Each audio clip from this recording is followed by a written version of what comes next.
तो सो फार अब तक हमने ऑडिट करना सीखा था कुछ चीज़ों का, जिसमें ट्रेड रिसीवेबल आ गया और कैश एंड बैंक आ गया, बस ये दो सीखे थे हमने। और इन्वेंट्री भी सीखा था कि भाई इन्वेंट्री को आप वेरीफाई कैसे करेंगे। तो अगेन हमने अजर्शन वाइज सीखा था कि किस अजर्शन पे क्या रिस्क होगा तो हम उसको कैसे वैलिडेट करेंगे, और हमने फिर कुछ सवालात भी किए थे जो पास पेपर के लेवल के कुछ ज़्यादा ही ऊपर थे। चलो अब इंशाल्लाह भी आगे भी ऐसा ही चलता रहेगा। तो एक और सवाल आपकी स्क्रीन पे पेश किया जाता है, तो प्लीज़ इसको आप ज़रा 10 मिनट में करके दिखाएं जल्दी से। मैं कर दूंगा शेख साहब।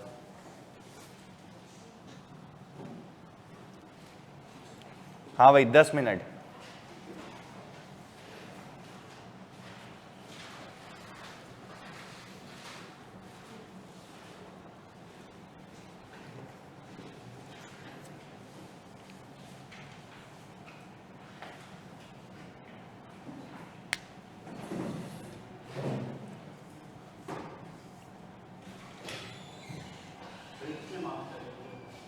ये 8 मार्क्स।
हीर आपने ये लिखा गलत है शुरू में।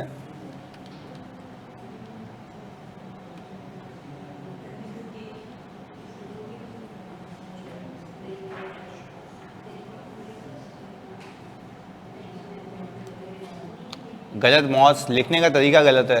मतलब तुमने आइडिया पिक कर लिया था पहला, बट लिखा गलत है।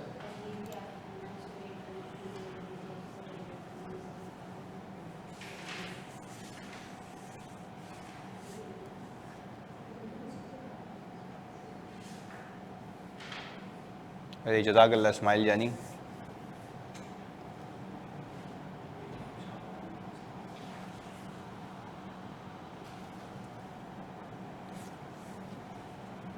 दूसरा भी इस्माइल है।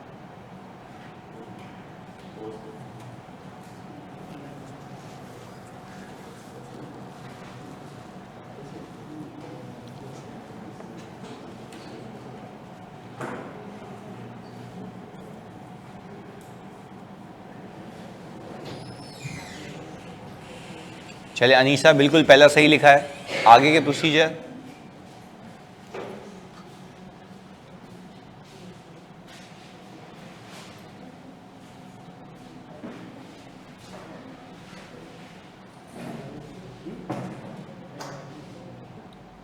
तुमने दूसरा जो प्रोसीजर लिखा है ना Sheikh, obtain subsequent clearance from the bank statement, ये नहीं, पहले सब्सिक्वेंट बैंक स्टेटमेंट लेते हैं, सब्सिक्वेंट क्लियरेंस नहीं लेते।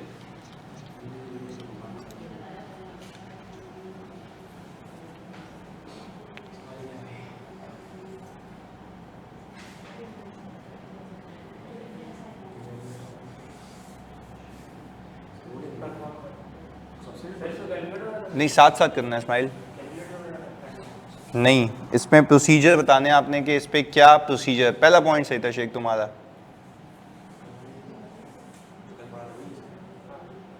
उसी के बेस पे सवाल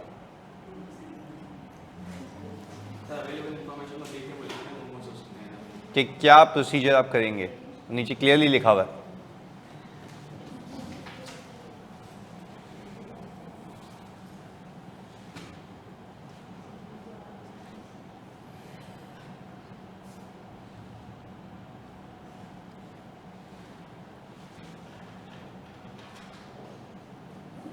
गलत शाफे, गलत।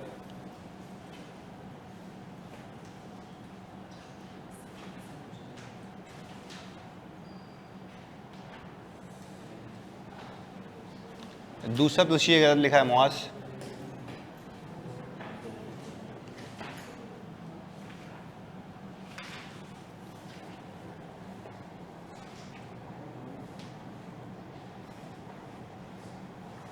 हाँ, हुलैन ये सही लिखा है आपने, बिल्कुल। हाँ भाई, यहाँ से मैंने किसी से भी पूछ लेना है कि क्या लिखा है आपने, तो प्लीज़ जल्दी लिखें।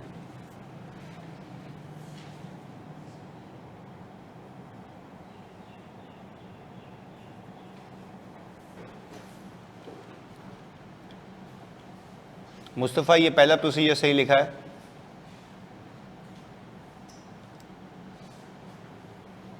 काशान गलत।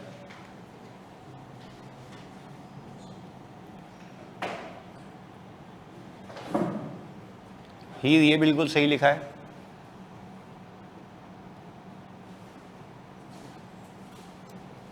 रेहान राशिद ये सही लिखा है आपने, पहला प्रोसीजर।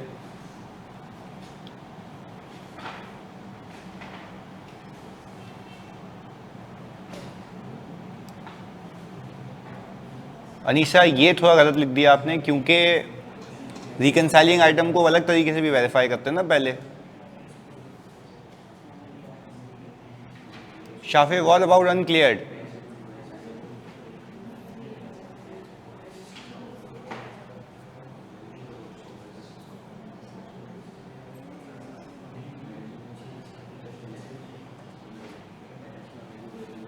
दिलीप सही है।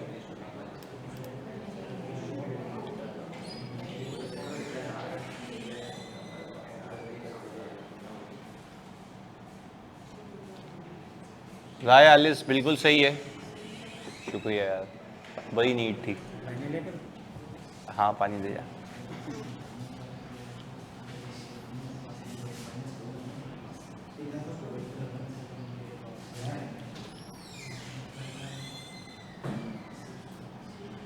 इरफान पहला प्रोसीजर सही है, बट आगे।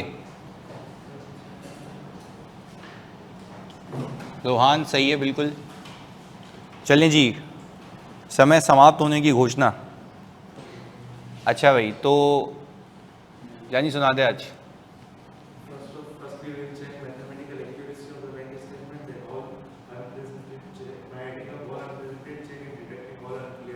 अच्छा, जैसे तुमने एडिंग और डिडक्टिंग लिखा ना, तुमने उल्टा लिख दिया, क्योंकि देखो मैंने कल वाली क्लास के अंदर शुरू ऊपर लेजर के बैलेंस से किया था, तो अब तुम देखो ये कहाँ से शुरू हो रहा है। हाँ नहीं, मतलब आपने नहीं किया ना, बना के तो क्लाइंट देगा, इस बात को समझो। तो उल्टा कर देना, यानी ऑब्वियसली अनक्लियर्ड चेक्स तुम ऐड करोगे, और जो अनप्रेजेंटेड है, क्योंकि तुम्हारे हिसाब से हो चुका है अनप्रेजेंटेड चेक्स क्या है, लेस करोगे तो जीएल के बैलेंस पे पहुंचोगे। तो ये जरा देख के लिखना आगे। We will obtain subsequent bank statement.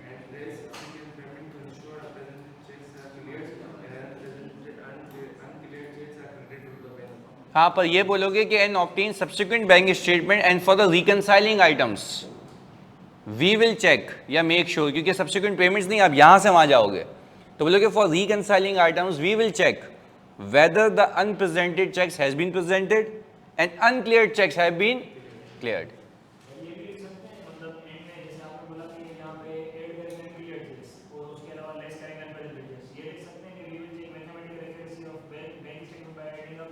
Bank statement नहीं, bank reconciliation statement. Bank reconciliation by adding up unpresented cheques and deducting uncleared cheques from the नहीं पर देखो आपने ये करना होता है ना कि जैसे उसने बना के दी हुई है, यानी भाई कोई लोग होते हैं जो बैंक लेजर से शुरू करते हैं और कुछ लोग होते हैं बैंक स्टेटमेंट से शुरू करते हैं, तो व्हाट्सएवर जो क्लाइंट आपको देगा तो फिर आप चेकिंग भी उसी हिसाब से करोगे, ये कह रहा हूँ। सवाल की थीम को पिक करके चलना सही है। अच्छा, इसमें एक और हम प्रोसीजर लिख सकते थे, नहीं बैंक चार्जेस नहीं, क्योंकि देखो अगेन आपको ये कहा गया है कि बैंक रिकॉन पे प्रोसीजर करो, यानी यहाँ पे बच्चों ने मुझे ये भी कहा है, जो लिख रहे थे यहाँ पे बच्चे, कि कंफर्मेशन भेजेंगे।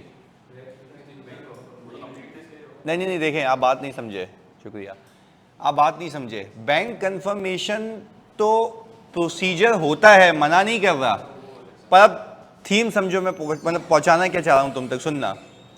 इस सवाल में स्पेसिफिकली आपको ये कह रहा है, ये बताओ कि बैंक रिकंसिलिएशन पे क्या काम करोगे। रीड कर लो।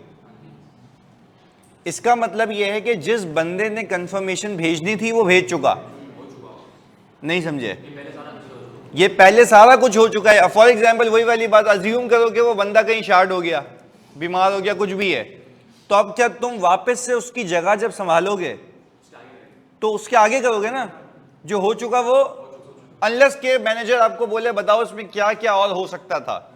तो वो भी सवाल किया था कि ये प्रोसीजर करके गया हुआ, बताओ गलत है या सही है। यहां पे तो वो बोल ही नहीं रहा, यहां पे वो कह रहा है भाई बैंक रिकॉर्ड दी हुई है, तुझे बता इस पे क्या काम करेगा। और ऐसा भी होता है कि कैश एंड बैंक दो लोग कर रहे होते हैं, एक बंदा कंफर्मेशन वगैरह भेज के कंप्लीटनेस इंश्योर, एग्जिस्टेंस इंश्योर कर चुका होता है। अब एक बच्चे को लगाया जाता है क्योंकि वो जो सीनियर होता है वो किसी और हेड पे भी काम कर रहा होता है, तो उसको ये होता है कि यार बच्चा है, इसको बैंक रिकॉर्ड तो आती होगी ना, जो नया बच्चा होता है, तो उसको बुलाया जाता है, उसको बोलते हैं भाई ये ले बैंक रिकंसिलिएशन उसने दिए हैं, इस पे काम कर ले। तो आप क्या फिर वापस से कंफर्मेशन भेजोगे या वो हो चुका है? ये तो कहानी उसके बाद की है। क्या आप कह रहे हो हाँ balance as per ledger, balance as per bank statement तो डिफरेंस आ रहा है, उसके लिए तुम्हें बैंक रिकंसिलिएशन स्टेटमेंट लेके उसने दे दिया। वो सीनियर की एक्सपेक्टेशन तुमसे ये होगी कि तुम इसमें से सब्सिक्वेंट क्लियरेंस चेक करोगे और इसकी मैथमेटिकल एक्यूरेसी चेक करोगे। It is useless to send confirmation again, क्योंकि वो पहले ही तुम भेज चुके हो। अनलेस कि मैं आपको कहता कि भाई मुझे बताओ ये प्रोसीजर हुए में बताओ इसमें क्या गलती है, ऐसा तो नहीं है ना। इसमें से वो कह रहा है कि किस पे काम करके दे दो, बैंक रिकॉर्ड पे। तो बैंक रिकॉर्ड पे सबसे पहले अगर आपको बैंक रिकॉर्ड दी जाए तो आप बोलेंगे मैं सबसे पहला काम ये करूंगा कि जो balance as per bank statement आ रहा है इसको मैच करूंगा बैंक स्टेटमेंट से। सर एक बच्चा बोलेगा सर ये तो आई वहां से था, बेटा आई वहां से नहीं ना, आप लिखते हैं वहां से। यानी फॉर एग्जांपल बैंक रिकंसिलिएशन एक कागज के पन्ने पे बनाई जाती है, एक्सेल की शीट पे बनाई जाती है, तो वो जो बंदा बैंक रिकंसिलिएशन बनाता है वो बैंक का बैलेंस कहां से उठाता है? बैंक स्टेटमेंट से। तो भाई आप जाके देखो ना वहां पे आ रहा है या नहीं आ रहा। मैथमेटिकल एक्यूरेसी चेक करके बैठे हो, पता है ऊपर का बैलेंस ही गलत है, बाद में मैनेजर रिव्यू कर रहा है, जलील कर रहा है। आप बोले मैथमेटिकल एक्यूरेसी चेक तो की थी, वो बोलेगा भाई चेक तो कर रहा है, पहले ये तो देख ले इसके अंदर चीजें सही है या नहीं है। तो सबसे पहले हमने क्या किया, balance as per bank statement से देखा। अच्छा तो बैलेंस एज पर जीएल कहां से देखूंगा? जीएल से। दोनों बैलेंसेस को ट्रेस कर लिया। हाँ अब ये क्लाइंट बताता है कि ये चेक्स हैं जो अनक्लियर्ड हैं, ये चेक्स हैं जो, अब करूंगा मैथमेटिकल एक्यूरेसी को चेक, फिर मुझे तसल्ली हो जाएगी ये बैंक रिकॉर्ड सही है जिस पे मुझे काम करना है। एग्रीड। फिर मैं क्या करूंगा, अनक्लियर्ड चेक्स और अनप्रेजेंटेड चेक्स उठाऊंगा, सब्सिक्वेंट बैंक स्टेटमेंट लूंगा और देखूंगा क्या ये वहां पे क्लियर हुए या प्रेजेंट हुए या नहीं हुए। इससे मुझे इस बात का सबूत मिल जाएगा कि मेरी वैल्यूएशन बिल्कुल सही हुई थी 31 दिसंबर पे, उसने बाद में क्लियर किया। एग्रीड है। तो this is how you right it. तो कोई ऐसा बच्चा जिसने सिर्फ और सिर्फ बैंक रिकॉर्ड के ही प्रोसीजर लिखे थे, आपने क्या लिखा था पूरा? फिर ओके, तो आपने पूरा नहीं लिखना था इसमें, सिर्फ बैंक रिकॉर्ड के प्रोसीजर। अच्छा देख लेते हैं, ये रहे, देखो compare ledger balance with the bank statement confirmation balance, यानी लेजर बैलेंस को कंपेयर करोगे तो ही डिफरेंस मिलेगा ना, पहला। दूसरा, check total of reconciling items whether uncleared और unpresented and ensure reconciliation had been made properly and it is match with the bank statement से शुरू किया तो प्लस माइनस होकर लेजर पे पहुंचना चाहिए ना, नहीं पहुंचा तो मतलब आपकी रिकंसाइलिंग आइटम आपने गलत डाले हुए, कुछ और मिसिंग है या मैथमेटिकल एक्यूरेसी का मसला है। आगे, obtain subsequent bank statement and ensure that the unpresented checks have been presented and uncleared checks have been cleared, ये लिखना था। अब हम कह रहे हैं for uncleared and unpresented cheques perform invoice testing, यानी हम कह रहे हैं कि भाई जो अनक्लियर्ड है या अनप्रेजेंटेड है, देख लो कि उसके लिए कोई इनवॉइस आई होगी तो ही तुमने पे किया है ना, पर ये बहुत लीस्ट रेलिवेंट है, से वैसे ही लिखा हुआ है, कोई भी नहीं, आप तीसरे तक भी रखें तो आपका काम हो जाएगा। तो इसको मैं वैसे काट भी देता हूं, क्योंकि आप यहां पे लायबिलिटी की टेस्टिंग नहीं कर रहे हैं, कैश की टेस्टिंग कर रहे हैं, बैंक की टेस्टिंग कर रहे हैं, तो ये मेरे ख्याल से इतना रेलेवेंट नहीं है कि लिखा जाए, तो मैं इसको यहां से कटा देता हूं, ये आपके काम का नहीं है, आपके सिर्फ 3 प्रोसीजर। अच्छा, अगर ये 8 मार्क्स का था तो आप अपने आप को कितने देते हैं? अगेन कंसिडरिंग कि आपने ये तीनों चीजें लिख ली थी, 8। 0 वाला कौन है भाई? अच्छा सही है, ओके। 3 मार्क्स हो गए, 6 हो गए, चलें ओके, 6, 1 नहीं लिखा, ओके 7, बेहतरीन। यानी देखो एक बात याद रखना कि रिस्पॉन्सेस के अंदर, प्रोसीजर्स के अंदर अगर आपको पिक हो गया ना, 4-5 प्रोसीजर लिख के पूरे 10 नंबर बाहर होते हैं। देखो जितने प्रोसीजर बनते हैं उतने ही लिखोगे ना, 8 मार्क्स भाई, यही है ना, पर प्रोसीजर 2 मार्क्स। देखो वो तो यही टेस्ट कर रहा है ना आपको कि क्या इस बंदे को रियल लाइफ सिनेरियो में टेस्टिंग आती है या नहीं आती। तो इट्स नॉट नेसेसरी कि 8 मार्क्स है तो 8 प्रोसीजर्स होंगे। अच्छा, बाज़ औक़ात एग्जामिनर खुद लिख देता है कि 6 प्रोसीजर लिख के दे दे, तो इसका मतलब है उसमें 6 होंगे। प्रोसीजर की एग्जाम की वेटेज पूरे पेपर का 50%, मैं तो बोला हूं पूरे पेपर का 50% की वेटेज है कि पूरे पेपर में 50% प्रोसीजर छुपे हुए होंगे। तो तुम्हें जगह जगह से उठा के लिखने होंगे, क्योंकि इट्स ऑल अबाउट ऑडिटिंग, ये ऑडिट करना है तो यही काम करना है ना, इसलिए। चलें, बेहतरीन है। चेक नंबर चेक करेंगे, चेक नंबर चेक करेंगे मतलब नहीं, मतलब why the hell we are bothering about the cheque number. आप सिर्फ बोलोगे ये चेक नंबर है, बाद में क्लियर हुआ तो यही तो पिक किया था यहाँ से। चेक नंबर चेक करके मुझे क्या हासिल होगा, मुझे ये नहीं बात समझ आ रही है। आपने बोला ये अनप्रेजेंटेड चेक है, इसका चेक नंबर आ रहा है 565, तो इसी को तो देख के देखूंगा बाद में यही क्लियर हो रहा है या नहीं हो रहा, क्योंकि नरेशन लिखी हुई आती है बैंक स्टेटमेंट में, चेक 565 हैज बीन प्रेजेंटेड या क्लियर्ड, तो डेबिट हुआ हुआ होता है, तो वही यहीं से तो ट्रेसिंग होगी। इसको अलग से चेक करके तो कुछ हासिल नहीं होना। ये तो सिर्फ एक आइडेंटिफिकेशन मार्क है कि ये चेक नंबर इशू हुआ था, मैं यही चेक बैंक स्टेटमेंट में जाके देखूंगा क्या ये क्लियर होता हुआ दिखता है, क्योंकि वो तो कुछ भी आपको दिखाते बोले देखिए क्लियर हो रहा है, तो आप बोलोगे ये नहीं, ये चेक नंबर जो तुमने रिकंसाइलिंग आइटम बनाया था ये दिखाओ ये क्लियर हो रहा है या नहीं हो रहा। क्लैरिटी है? चलें सर, ऑडिट प्रोसीजर और सब्सटेंटिव प्रोसीजर में क्या डिफरेंस है? अच्छा अभी बता देता हूं, जो आप अभी ये कर रहे हैं ये सब्सटेंटिव प्रोसीजर ही हैं, इसको ऑल्टरनेटिवली आप क्या कहते हैं? Audit procedures. यानी ऑडिट जो मैं कर रहा हूं वो क्या है? एक अमल है, अमल को कहते हैं प्रोसीजर, ऑडिट प्रोसीजर्स। और सब्सटेंटिव प्रोसीजर भी ऑल्टरनेटिवली यूज होता है। सब्सटेंटिव प्रोसीजर का मतलब यह है कि आप सब्सटेंशिएट कर रहे हैं चीजों को उस अमल को करके। सब्सटेंटिव प्रोसीजर दोनों इंटरचेंजेबली यूज होते हैं, एग्रीड है? अच्छा, फिर ऑडिट प्रोसीजर्स के अंदर ही रिस्क असेसमेंट प्रोसीजर भी आते हैं, जैसे एनालिटिकल प्रोसीजर, वो भी ऑडिट प्रोसीजर्स थे पर वो रिस्क असेसमेंट के लिए थे। ये कह रहा हूं, यानी अगर ये कहना सही होगा, सुनना तुम लोग मुझे बताना, ऑडिट प्रोसीजर्स के अंदर एनालिटिकल प्रोसीजर्स भी आते हैं और टेस्ट ऑफ डिटेल भी आता है। यानी इसका ब्रॉडर मायने बता देता हूं। ऑडिट प्रोसीजर्स जब आप कर रहे होते हैं या सब्सटेंटिव प्रोसीजर कर रहे होते हैं, उसकी 2 शाखें हैं, एक एनालिटिकल प्रोसीजर और दूसरा test of detail. Analytical procedure का मतलब है एनालाइज करना, एग्रीड? टेस्ट ऑफ डिटेल का मतलब है ये डिटेलिंग, एक इनवॉइस चेक कर ली, सब्सिक्वेंट जाके देख लिया, ये डिटेलिंग है, टेस्ट ऑफ डिटेल, डिटेल्ड की टेस्टिंग कर रहे हो। बाकी एनालिटिकल प्रोसीजर क्या है? एनालाइज करना। तो अगर मैं कहूं सब्सटेंटिव प्रोसीजर में एनालिटिकल आते हैं, हाँ या नहीं? अच्छा, और सब्सटेंटिव प्रोसीजर के अंदर टेस्ट ऑफ डिटेल भी आते हैं, एग्रीड। टेस्ट ऑफ कंट्रोल अलग है, वो सब्सटेंटिव प्रोसीजर्स का पार्ट नहीं है, वो अलग है। यानी अगर हम सिंपल बात करें, व्हाट इज सब्सटेंटिव प्रोसीजर, आप बोलेंगे दो चीजों का sum, test of detail, analytical procedure, सही है।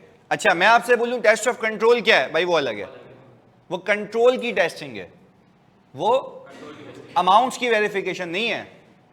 अमाउंट्स की वेरिफिकेशन सब्सटेंटिव में होती है, यस। नहीं, अमाउंट्स की वेरिफिकेशन कहां होती है? सब्सटेंटिव में होती है। फिर रिपीट कर रहा हूं, अमाउंट्स की वेरिफिकेशन कहां होती है? सब्सटेंटिव में। तो वो कैसे कैसे वेरीफाई होती है? जब एनालाइज करते हो, दूसरा डिटेल टेस्टिंग करते हो, टेस्ट ऑफ डिटेल करते हो। सर टीओसी में क्या होता है? सिर्फ एक्टिविटी टेस्ट होती है, क्या ये साइन हो रहा है या नहीं हो रहा, बैंक रिकॉर्ड बन रही है नहीं बन रही है, क्वालिटी चेक हो रही है नहीं हो रही है, इसमें अमाउंट क्या है? किसी चीज को सब्सटेंशिएट किया नहीं, आप सिर्फ एक्टिविटी चेक कर रहे हो। हाँ भाई, क्रेडिट लिमिट अप्रूव होती है या नहीं होती है, इसमें मैंने ये चेक किया कि रिसीवेबल बैलेंस सही है या नहीं है, रिकवरेबल है या नहीं है, कंप्लीट है या नहीं है, मैं तो चेक नहीं कर रहा। मैं यहां पे सिर्फ एक्टिविटी पे काम कर रहा था, और एक्टिविटी पे इसलिए काम कर रहा था ताकि ये देख सकूं कि मेरी सब्सटेंटिव टेस्टिंग ज्यादा होनी चाहिए या कम होनी चाहिए। तो यानी टेस्ट ऑफ कंट्रोल के results will drive your direction towards the auditing, agreed है? पक्की बात है। अहमद, तुम कुछ पूछ रहे थे? कंट्रोल प्रोसीजर नहीं कहते, अल्फाज में कभी गलत यूज करने देता ही नहीं किसी को। टेस्ट ऑफ कंट्रोल, ये सुनो नहीं किसी के मुंह से कंट्रोल प्रोसीजर, ये क्या होता है? Test of control. अभी मैं तुम्हें बताता हूं, हुज़ैफा जो मेरे साथ है, सही है, सुनना मेरी बात, हुज़ैफा जो मेरे साथ है, अब हुज़ैफा एक क्लाइंट पे ना एक चीज होती है, end of month report, end of. अच्छा, अब मैं बोल रहा हूं भाई मुझे क्लाइंट से एंड ऑफ मंथ रिपोर्ट लाके दे दो, यानी हर महीने के आखिर में कितने कितने बैलेंसेस आ रहे हैं। तो वो मुझे कह रहा है कि सर मैं लिस्ट ऑफ एडवांसेस ला दूं। मैंने कहा मैं बोल क्या रहा हूं, एंड ऑफ मंथ रिपोर्ट। मैंने कहा तू क्लाइंट के पास जाएगा जलील होगा, क्लाइंट बार बार, तुम क्लाइंट के पास जाओ, तुम बोल रहे हो कि भाई मुझे लिस्ट ऑफ एडवांसेस दे दो, वो उसको समझ ही नहीं आएगा, वो बोलेगा हम लोग उसको क्या कहते हैं, तो मैं उससे मांगू भी क्या, खत्म बात। जो भाई जो जार्गन है वो बोलो ना उसको। अब फॉर एग्जाम्पल पीडीसीएल है, पीडीसीएल में रिटेल का बिजनेस है। रिटेल का बिजनेस मतलब आप में लोकल अवाम जो कनेक्शन लेके बैठे हुए, डीएसएल का, फ्लैश फाइबर का, पीएसटीएन यानी वॉइस कॉल का, ये सारी चीजें। अब मैं उसके पास जाता हूं, मैं बोलता हूं रिटेल रिपोर्ट दे दे, उसको समझ आएगा रिटेल रिपोर्ट मांग रहा है। बच्चे गए, बता रहा हूं आपके, मैंने अभी चेंज किया ना बंदा रेवेन्यू के ऑडिट के लिए, वो जाके बोल रहा है कि यार वो आपकी रेवेन्यू की जितनी भी रिपोर्ट्स हैं दे दो। वो बोल रहा है कौन सी रिपोर्ट, हम इंटरनेशनल बिजनेस भी करते हैं, हम कॉर्पोरेट बिजनेस भी करते हैं। यानी उस बच्चे को अंडरस्टैंडिंग नहीं है ना, समझ के नहीं गया भंगी, रेलेवेंट चीज मांगो उससे। अच्छा, वो आया, बोला सर क्लाइंट जलील करता है, दे ही नहीं होने का। तुमने बोला क्या? बोला सर मैंने बोला रेवेन्यू रिपोर्ट्स दे दो। तो बोलेगा वो तो हम तो हजारों किस्म की बनाते हैं, तेरे काम की कौन सी है जिससे तू वेरीफाई करेगा? तो उसको बोलता भाई रिटेल रिपोर्ट दे दे। तो बोला सर रिटेल रिपोर्ट में क्या आता है? मैंने कहा कस्टमर का नाम, NIC, connection date, activation date और उसका पैकेज। मैंने कहा ये तेरे काम का यार, इस पे सैंपल लगा और जाके देख इसने सब्सक्राइब किया था, पैसे दे रहा है या नहीं दे रहा, ये तेरा काम है। तू उसको बोला रेवेन्यू रिपोर्ट दे दे, और भाई कितनी रेवेन्यू रिपोर्ट दे देगा वो, तेरी सोच है किस किस किस्म की बनती होगी। पीडीए को अलग बताई जाती है, डायरेक्टर्स को अलग दिखाई जाती है, तो क्या सारी हमारे काम की है? अब वो रेवेन्यू रिपोर्ट तो मांगने का, उसने तुम्हें समरी पकड़ा दी कि टोटल रिटेल का रेवेन्यू इतना है, इसमें मेजर कस्टमर्स ये हैं, तुम्हारे काम की है? वेरीफाई कर सकते हो, सैंपल लगा सकते हो? नहीं। तो तुम्हें क्या चाहिए? पूरी रिपोर्ट, रिटेल रिपोर्ट। तो हम ये कह रहे हैं, तो कहने का मतलब ये है कि आज के बाद आप दो चीजों में ब्रेक करेंगे चीजें। पहला, मैं आपसे बोलूं सब्सटेंटिव प्रोसीजर्स क्या होते हैं, आप बोलेंगे एनालिटिकल और टेस्ट ऑफ डिटेल का मिक्सचर। एनालाइज भी करता हूं, टेस्ट ऑफ डिटेल भी करता हूं, एग्रीड? अच्छा, मैंने कहा टेस्ट ऑफ कंट्रोल अलग चीज है, वो कंट्रोल्स की टेस्टिंग है, एक्टिविटीज की टेस्टिंग है। वहां पे मैंने आपको पहले भी बताया था कंट्रोल बताते हुए कि बच्चा हमेशा इसमें कंफ्यूज होता है। उस वक्त भी मैंने आप लोगों को क्या सिखाया था, मैंने कहा वहां पे अमाउंट्स की वेरिफिकेशन नहीं हो रही है, वहां पे एक्टिविटी टेस्ट हो रही है। आप एक एक करके रिकॉल भी कर लो भले। पेमेंट से पहले इनवॉइस पीछे लगी होनी चाहिए, वो साइन करता है। अब वो एक्सपेंस अकर हुआ या नहीं हुआ ये तो मैं चेक करूंगा, ऐसा ही है। सेल्स के वक्त हम कहते थे, हम सेल कर रहे थे तो जीडीएन बनना चाहिए, एक्टिविटी है, हम देख रहे थे बना या वो हमने ये देखा वहां पे कि सेल्स की अमाउंट सही थी या एक्टिविटी देख रहे थे। यहां पे आके आप सीधा परफॉर्मिंग स्टेज पे आ गए हो। अब आप कह रहे हो कि भाई मैं एक एक अमाउंट को वेरीफाई करूंगा। जैसे कि आप खुद तसव्वुर करो, हमने रिसीवेबल से शुरू किया था और रिसीवेबल की लिस्टिंग ली थी। अच्छा, टेस्ट ऑफ कंट्रोल करते हुए तुम लोगों ने कंप्लीटनेस इंश्योर की थी या देखा था कंप्लीटनेस पे कोई कंट्रोल है या नहीं है? हमने कहा था ना रिकॉन बनती है, रिकॉन बनती है बिटवीन, मैं बता रहा हूं, between GDN and the GL. अगर ये रिकॉन बनती है तो हम कह देते हैं कि कंप्लीटनेस के ऊपर कुछ इक़्तिदामात हैं, पर क्या मैंने वहां पे चेक किया कंप्लीट है या नहीं है? ये कहां आके चेक किया? टेस्ट ऑफ डिटेल में। तो यहां पे मैं डिटेलिंग कर रहा हूं अमाउंट्स की, वहां पे सिर्फ एक्टिविटी टेस्ट करता हूं, ये देखने के लिए क्या मुझे काम करने की ज्यादा नीड है भी, क्योंकि जहां पे कंट्रोल फारिग होता है वहां पे काम ज्यादा करना होता है। तो काम तो यही होगा जो हम सीख रहे हैं, पर टीओसी आपको ये बता देगा कि क्या काम ज्यादा करना है या कम करना है। एग्रीड? पक्की बात है? ऑनलाइन में तो प्लीज बताओ, बात समझ आती है? हाँ जी, जल्दी से चलें, बेहतरीन। ओके, अब जरा बेहतरीन चीज पे आते हैं, प्रॉपर्टी प्लांट एंड इक्विपमेंट।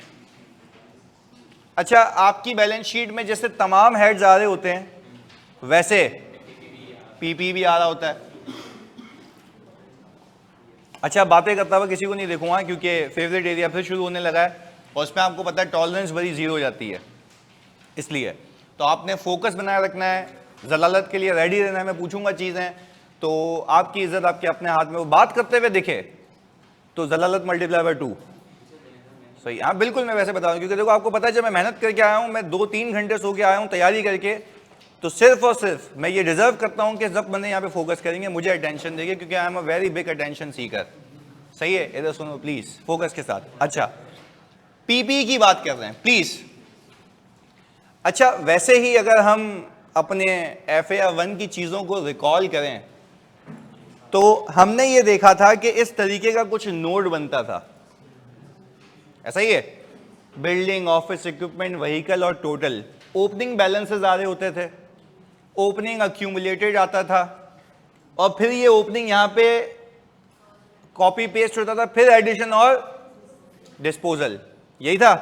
ये सिर्फ एक रिकैप दे रहा हूं कि तुम्हें वहां से कनेक्ट कर सकूं, रियल लाइफ से कनेक्ट कर सकूं, तभी बैठ के बनाइए सारी चीजें।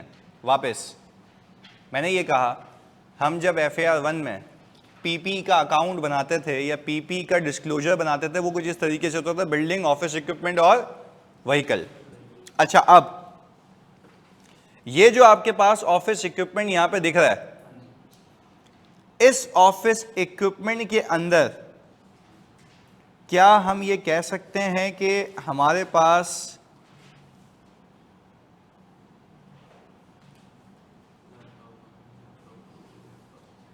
मल्टीपल लैपटॉप्स हो सकते हैं? अच्छा, वैसे मैं पीडी सेल की बात बताऊं क्योंकि इतना वास्ट, इतना बड़ा इदारा है, तो उसमें कोई 30-35 हज़ार प्लस लैपटॉप्स हैं ऑफिस इक्विपमेंट के अंदर, 30-35 हज़ार। पर यहां पे तो एक लाइन आइटम दिख रहा है, हाँ या नहीं, है ना? तो इसका मतलब यह है कि इसका ब्रेकअप फिक्स एसेट रजिस्टर में, ऐसा है? ये तो गेम है। इसका ब्रेकअप फिक्स एसेट रजिस्टर में। चलें, बात समझ आ रही है आहिस्ता आहिस्ता। अच्छा, मुझे लगता है कि ये जो व्हीकल है इसमें भी अलग अलग मॉडल की, अलग अलग नंबर की, अलग अलग व्हीकल अलग अलग लोगों को दी हुई होगी, एक से। इसका ब्रेकअप कहाँ होगा? FAR में। तो सर हम इतनी लंबी क्यों कर रहे हैं, हम सिंपल ये बोले ना, obtain fix asset register from the client, उसके अंदर सारी डिटेल होगी। एग्रीड है? चलें ओके। ऑनलाइन वाले पहले बताओ यहाँ तक बात समझ आती है? पहले तो ये समझाना था कि आप क्यों फिक्स एसेट रजिस्टर लेंगे, क्योंकि इसका ब्रेकअप तो वहाँ है, वो आपके सब्सिडरी अकाउंट्स हैं। आपने इस पर कंट्रोल टेस्टिंग भी की थी आई बिलीव। आपने ये भी देखा था वहाँ पे, अगर मैं आपको रिकॉल करा पाऊँ, जैसे ही एसेट आता था उसके ऊपर टैग चिपकाया जाता था और वो टैग चिपका के किसी बंदे को हैंड ओवर किया जाता था। और हमने रिकॉन बनाई थी कि GRN और FAR के बीच में रिकॉन बनती थी कि सारे के सारे एसेट यहाँ पे आए। अच्छा, यहाँ पे तुमने अमाउंट टेस्ट की है, एक्टिविटी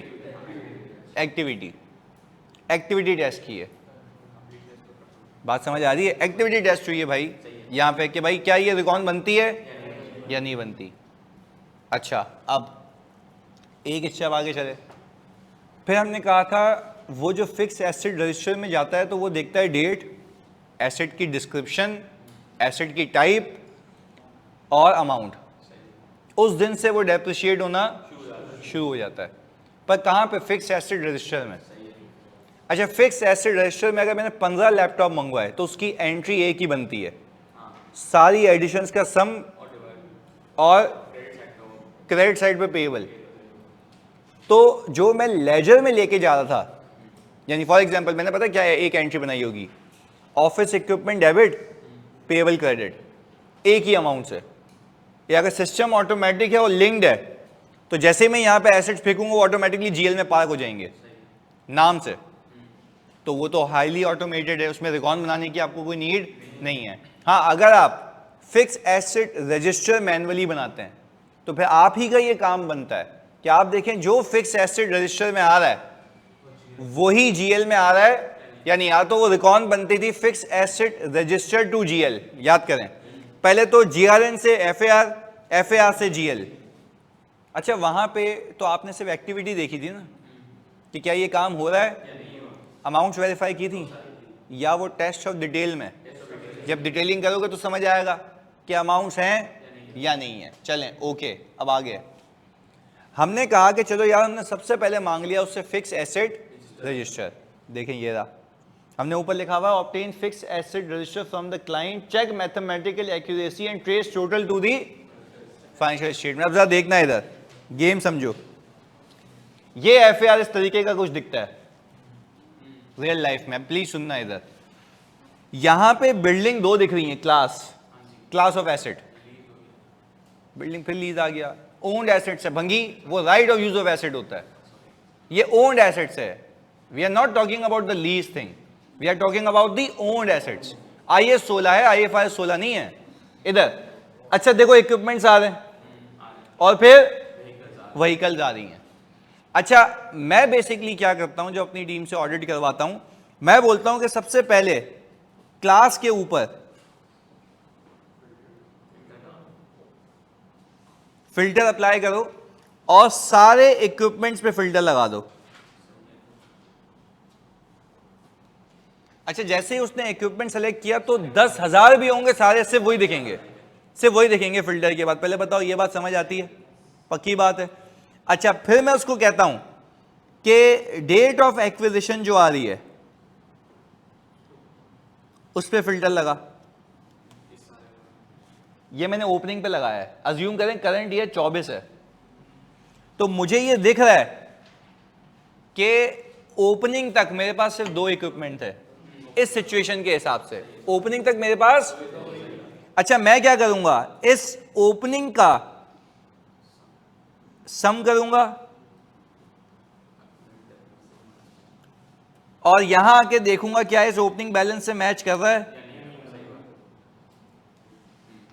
नहीं, ये बात समझ, कंप्लीटनेस, कि यहां से यहां पे आया तो ये कंट्रोल में टेस्ट किया तो था,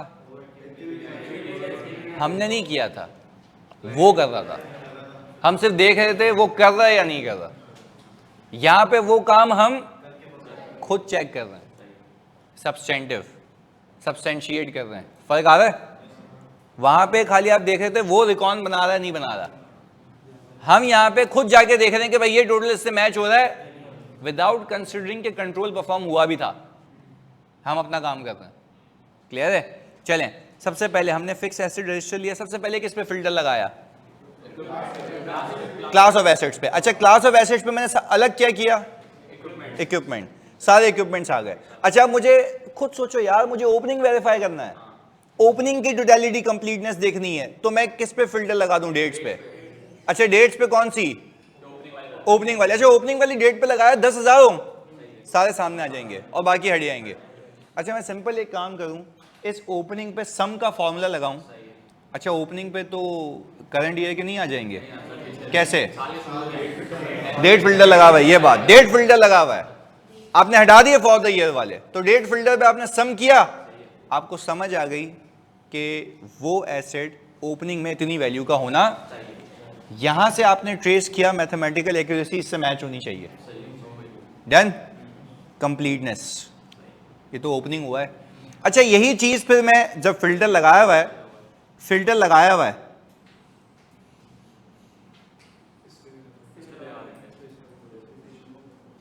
तो अक्यूमुलेटेड भी वेरीफाई हो जाएगा। ओपनिंग हो गया, मैं तो आपको असल में करना सिखा रहा हूं कि यूजुअली ऐसे होता है। अच्छा, फिर जो कुछ मिक्स प्लेटें आती हैं ना, जो कहीं और से आती हैं, मतलब सही है, फ्लेक्स करना चाहिए। सुनो, कहने का मतलब ये कि जब वो बच्चे आते हैं ना, तो वो पता है क्या करते हैं? टोटल को मैच करते हैं। भाई मैंने कहा भाई ओपनिंग की एक्यूरेसी कहां गई? एक एक आइटम की एक्यूरेसी चेक करनी होती है, ओपनिंग का ओपनिंग, अक्यूमुलेटेड का अक्यूमुलेटेड। अच्छा, ये तो सारे ओपनिंग मामला तो गए। क्या आप मुझे ये बता दो, हर एक क्लास के लिए आपने ये करना है? यस। अच्छा, कोई आपको कहे कि वैसे ही फजूल बंदा, यार ये लेजर फिक्स एसेट रजिस्टर से तो बने हुए, क्यों चेक कर रहे हो? जरूरी तो नहीं है ना, आपने तो अपना कंट्रोल लगाना, आपने तो अपनी चेकिंग करनी है, जरूरी तो नहीं है कि ये हुआ हो। अच्छा, बोला आपने कंट्रोल टेस्ट किए तो थे, एक्टिविटी टेस्ट हुई थी, अमाउंट की टेस्टिंग तो मैं कर रहा हूं, बात समझ आ रही है? तो कंट्रोल्स जितने भी अच्छे लगे हुए हों, आपने कंट्रोल पर रिलाय करके, ऐसा नहीं होता कि आपने काम ही नहीं करना, काम करना है एनी हाउ। मैं फिर रिपीट कर रहा हूं, काम एनी हाउ करना है, क्योंकि वहां पे एक्टिविटी की टेस्टिंग होती है। और कंट्रोल्स आपको हमेशा रीजनेबल एश्योरेंस देते हैं, क्योंकि वो ओवरराइड भी हो सकते हैं। कंट्रोल क्या हो सकते हैं? ओवरराइड हो सकते हैं। तो उस ओवरराइड को कैसे पकड़ते हो? जब खुद वेरीफाई करते हो। याद है फ्रॉड में भी सीखा था कि हम जेई टेस्टिंग कर रहे होते हैं, देख रहे होते हैं कि भाई ओवरराइड ही तो पकड़ते हैं कि कहां मसला हुआ होगा, तो यहां पे पता लग जाएगा। तो टेक्निकली सब्सटेंटिव करने का मकसद ये भी होता है कि ओवरराइड सामने आ जाएगा। अगर नहीं करूंगा तो कभी सामने नहीं आएगा। तो पहले बताओ, मैथमेटिकल एक्यूरेसी तक की बात क्लियर है? हाँ जी, क्लैरिटी है? ओके। अच्छा भाई, अब हमने कहा सर ये तो हो गया हिसाब किताब यहां तक, ये तो हो गया हिसाब किताब यहां तक। अभी हमने कंप्लीटनेस पे काम किया। अच्छा, फिर मैं क्या करूंगा, क्लास पे वही फिल्टर लगाया हुआ है, अब मैं फिल्टर लगा दूंगा करंट ईयर की डेट्स पे। सही है? अच्छा, तो फिर ऊपर वाली डेट्स गायब हो जाएंगी, सिर्फ ये आ जाएगी। अच्छा, तो फिर मैं अगर एडिशन का सम करूं, यहां पे आ रहा होगा, इसका सम करें। अच्छा, इसका सम करेंगे तो ये यहां पे, गेम समझ आ रही है कि वहां से सम करूंगा, यहां चेक करूंगा। अच्छा, अभी तो कंप्लीटनेस चेक कर रहा हूं, सही है या नहीं है वो तो अभी चेक करूंगा। अभी तो सिर्फ इस कगार पे घूम रही है बात कि क्या एफ ए आर ये आपस में मैच है या नहीं है। अगर यही मैच नहीं है तो आप बोलेंगे ये ले आपका एफ ए आर, इसको इंसान के बच्चे की तरह बनाया और वापस दे दें। भाई यार, एक अगर मैंने वैसे भी ऑडिट्स देखे हैं कि बच्चा यार एफ ए आर पे टेस्टिंग करके आ गया है, वेरिफिकेशन करके आ गया, मैंने पहला चेक लगाया कंप्लीटनेस का, वो मैच ही नहीं हुआ। तो मैंने कहा भाई how you are so sure कि आपने टेस्टिंग सही की हुई है? आपका लेजर और आपका एफ ए आर आपस में टैली नहीं हुआ, आप करें टैली। अच्छा, फिर क्या करता है क्लाइंट? रिकॉन बनाता है एक बैठ के, जैसे हमने बनाई अभी, मैच किया ना, वो बोलता है डिफरेंस कहाँ आ रहा है, फिर देखता है कुछ एसेट्स हैं जिसकी एंट्री नहीं बनी, और वो डेट, अच्छा एंट्री तो डेट बाय डेट होती है ना, तो डेट ऑफ एक्विजिशन से वो ट्रैक करता था, ये रिकॉन बना रहा है, हम बना रहे हैं, क्लाइंट बना रहा है, जिम्मेदारी किसकी है? क्लाइंट की है, वो बना रहा है। अच्छा फिर किया क्या उसने, मैंने बताया पूरी एक्सरसाइज हुई है। मैं अभी एक क्लाइंट का था, नाम नहीं ले सकता अभी, वो उस पर यह मसला था। उसकी बहुत सारी ब्रांचेज हैं और बहुत सारी ब्रांचेज में फिक्स एसेट की रिकॉन नहीं बनती थी। मुझे वहाँ पे रिस्क आया कि लाजमी FAR इससे डेली नहीं होगा। बच्चा क्या करके आ गया, वेरिफिकेशन करके आ गया। मैंने कहा रिव्यू करा। रिव्यू करते वक्त सबसे पहले मैंने ये चेक लगाया, आउट, सारे एसेट्स आउट, सारे एसेट्स। तो ये मामला मैंने बोर्ड ऑफ डायरेक्टर्स भी एक्सक्लेड किया और मैंने बोला भाईजान या तो आपके एसेट्स गायब हैं या तो हैं तो GL में रिकॉर्डेड नहीं है, अंडर स्टेट हुए में, दोनों बातें हैं। तो फिर एक्सटेंसिव एक्सरसाइज परफॉर्म हुई हर एक ब्रांच के ऊपर और फिर डेट बाय डेट देखा गया कौन कौन से एसेट्स हैं जो मिस हो गए थे। वो FAR में आए, FAR से यहाँ पे आए और फिर रीस्टेटमेंट हुई। क्या हुई? क्योंकि पिछले सालों में तो गलती थी, तो आइए सेट अप्लाई नहीं करूँगा। तो पिछले साल के एसेट्स फिर रिकॉर्ड हुए, फिर उसका डेप्रिसिएशन रिकॉर्ड हुआ और वो सो ऑन सारी चीज़ें चली। तो ये तुम्हें कंट्रोल से अंदाजा लग जाता है कि मसला कहाँ हो सकता है। अच्छा मुझे कैसे पता लगा मसला हो सकता है? रिकॉर्ड नहीं बनती थी, कंट्रोल ही नहीं था। तो कंट्रोल फेलियर तो दूर होगा, कंट्रोल था ही नहीं, एब्सेंस ऑफ कंट्रोल। तो मुझे पता था कि यहाँ पे मसला हो सकता है या था भी। तो मैंने कंपेयर किया, रिस्क था जहाँ मैं वहीं पे देख लिया। क्लियर है? चलें, ये भी बात समझ आती है। अच्छा अब हमने ये कहा, देखो एक सवाल पूछा इसने, record between GL and FAR। No, record between GR and FAR। ये नहीं हुआ था ना। अजय मुझे पता जब यही नहीं होता तो फिर GL में कहाँ आएगा? तो मैंने यही तो चेक लगाया। क्लियर है? चलें ओके, हाँ कर सकते हैं आसान। अच्छा भाई ये शेख साहब ने सवाल पूछा है सर कोई FAR को पेपर वाले रजिस्टर में अपडेट करते हैं? बेटा देखो जिस दुनिया में तुम जी रहे हो वहाँ पे पेपर वाले में नहीं हो सकता, बिल्कुल फजूल सोच। एक्सेल हो सकता है, कोई सॉफ्टवेयर हो सकता है, पेपर पे नहीं हो सकता। मतलब कैसी फजूल बात कर रहा है भंगी। मतलब ये है कि तेरे को किसी क्लाइंट पे रखा हमने जॉब पे और तू बहन हाथ में ना कागज लेके घूम रहा है और भाई टका लेके जा रहा है, ऐसे डा यहाँ आ गया, बारिश में निकले पीछे वाली जेब में पड़ा था, गीला हो गया। हाँ शेख साहब चलें, ऐसा नहीं होता यार। क्या हो गया भाई, पागल हो गए हो क्या? मतलब ये सवाल तो तुम लोग सोच के किया करो, मतलब कागज वाले पन्ने पे, मतलब कसम से यार कैसे सोच सकते हो? इधर प्लीज चलें सुने। अच्छा भाई प्लीज सुनना, एक बंदे को यार सोचो। अच्छा भाई अब यहाँ पे सब प्रैक्टिकली ऐसा होता है कि रिकॉर्ड नहीं बन रही हो but after verification completeness assure हो जाए। तो मैंने आपको जो एग्जांपल दी है, तो क्या ये मैं अपने घर से लेके आया था या क्लाइंट की एग्जांपल है? ये जिसकी मैं बात कर रहा हूं वो क्या है? क्लाइंट है।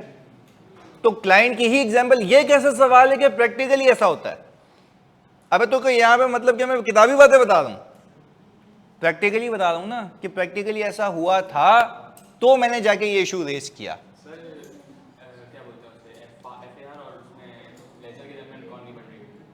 FAR और यार सब वादे नहीं, मैंने मना किया बातों से। इधर हाँ जी, FAR और GL के बीच में रिकॉर्ड नहीं बन रही।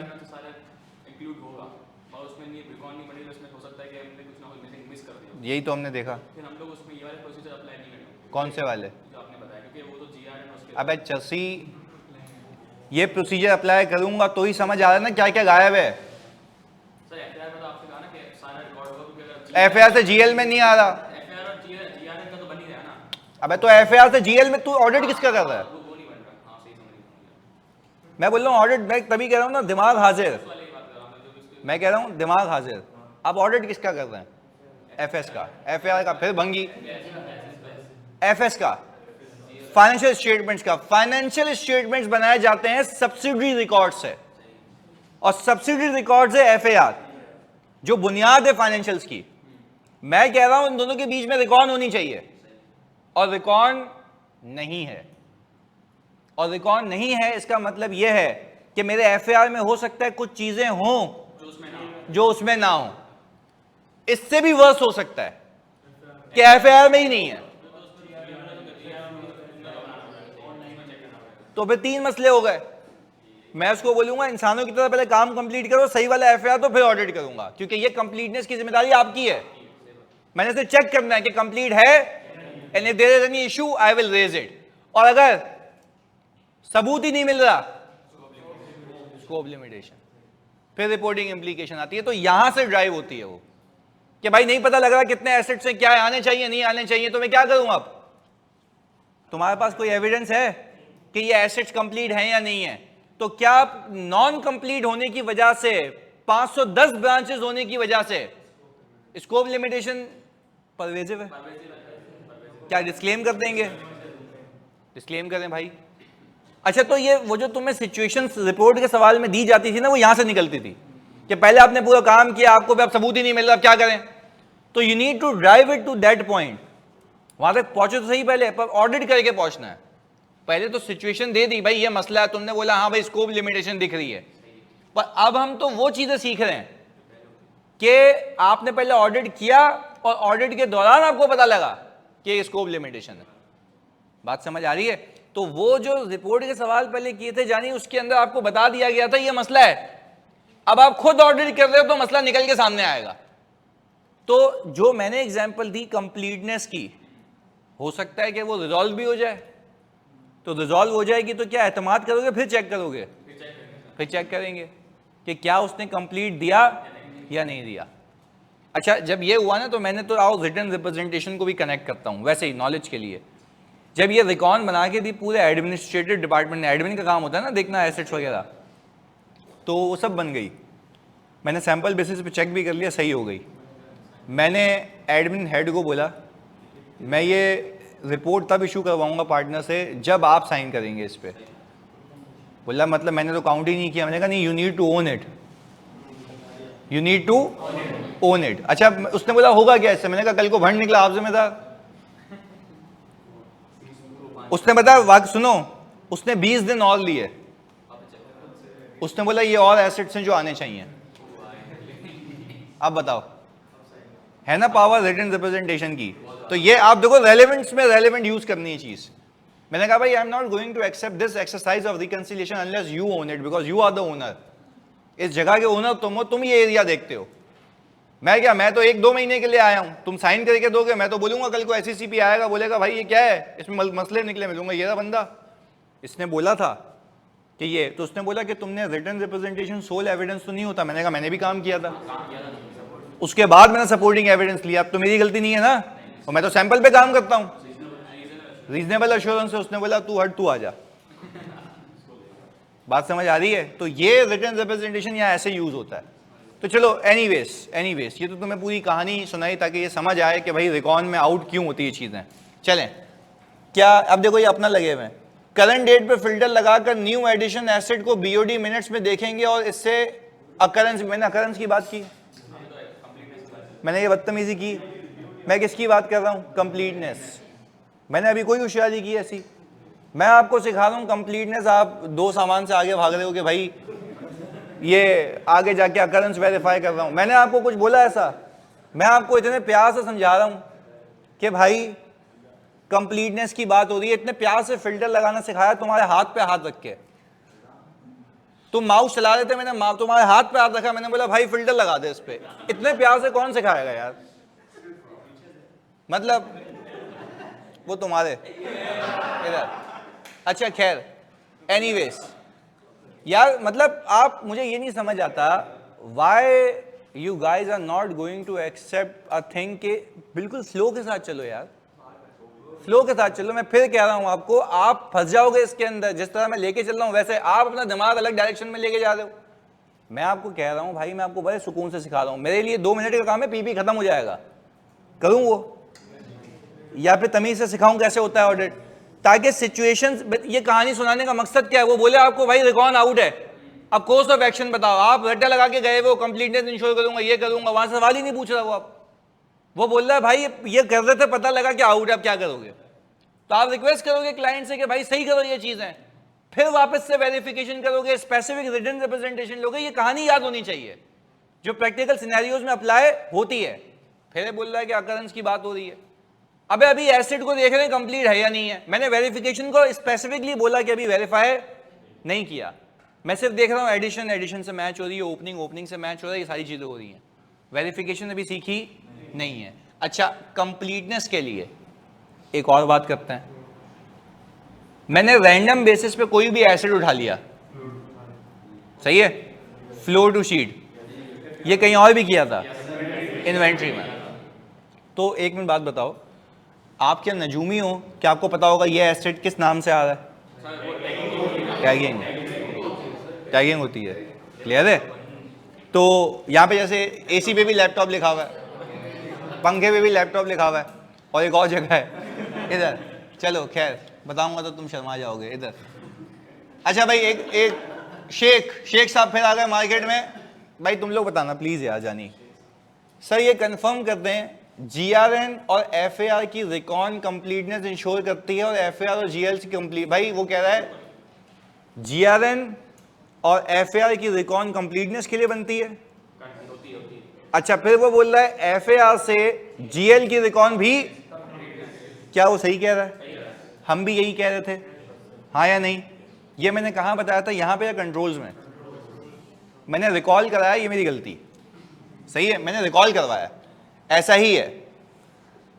अब देखो एक मास कह रहा है आई थिंक एग्जिस्टेंस होगी जीआरएन और एफएआर से, भंगी नहीं, वो दूसरा वाला मास है। यार कैसी फजूल बातें कर रहे हो यार, मुझे इस बात पे गुस्सा आ रहा है कि गलत क्यों मतलब सोच रहे हो यार, मतलब इतनी मेहनत की है इसके ऊपर, जाहिर कर दोगे तुम सारी चीजें।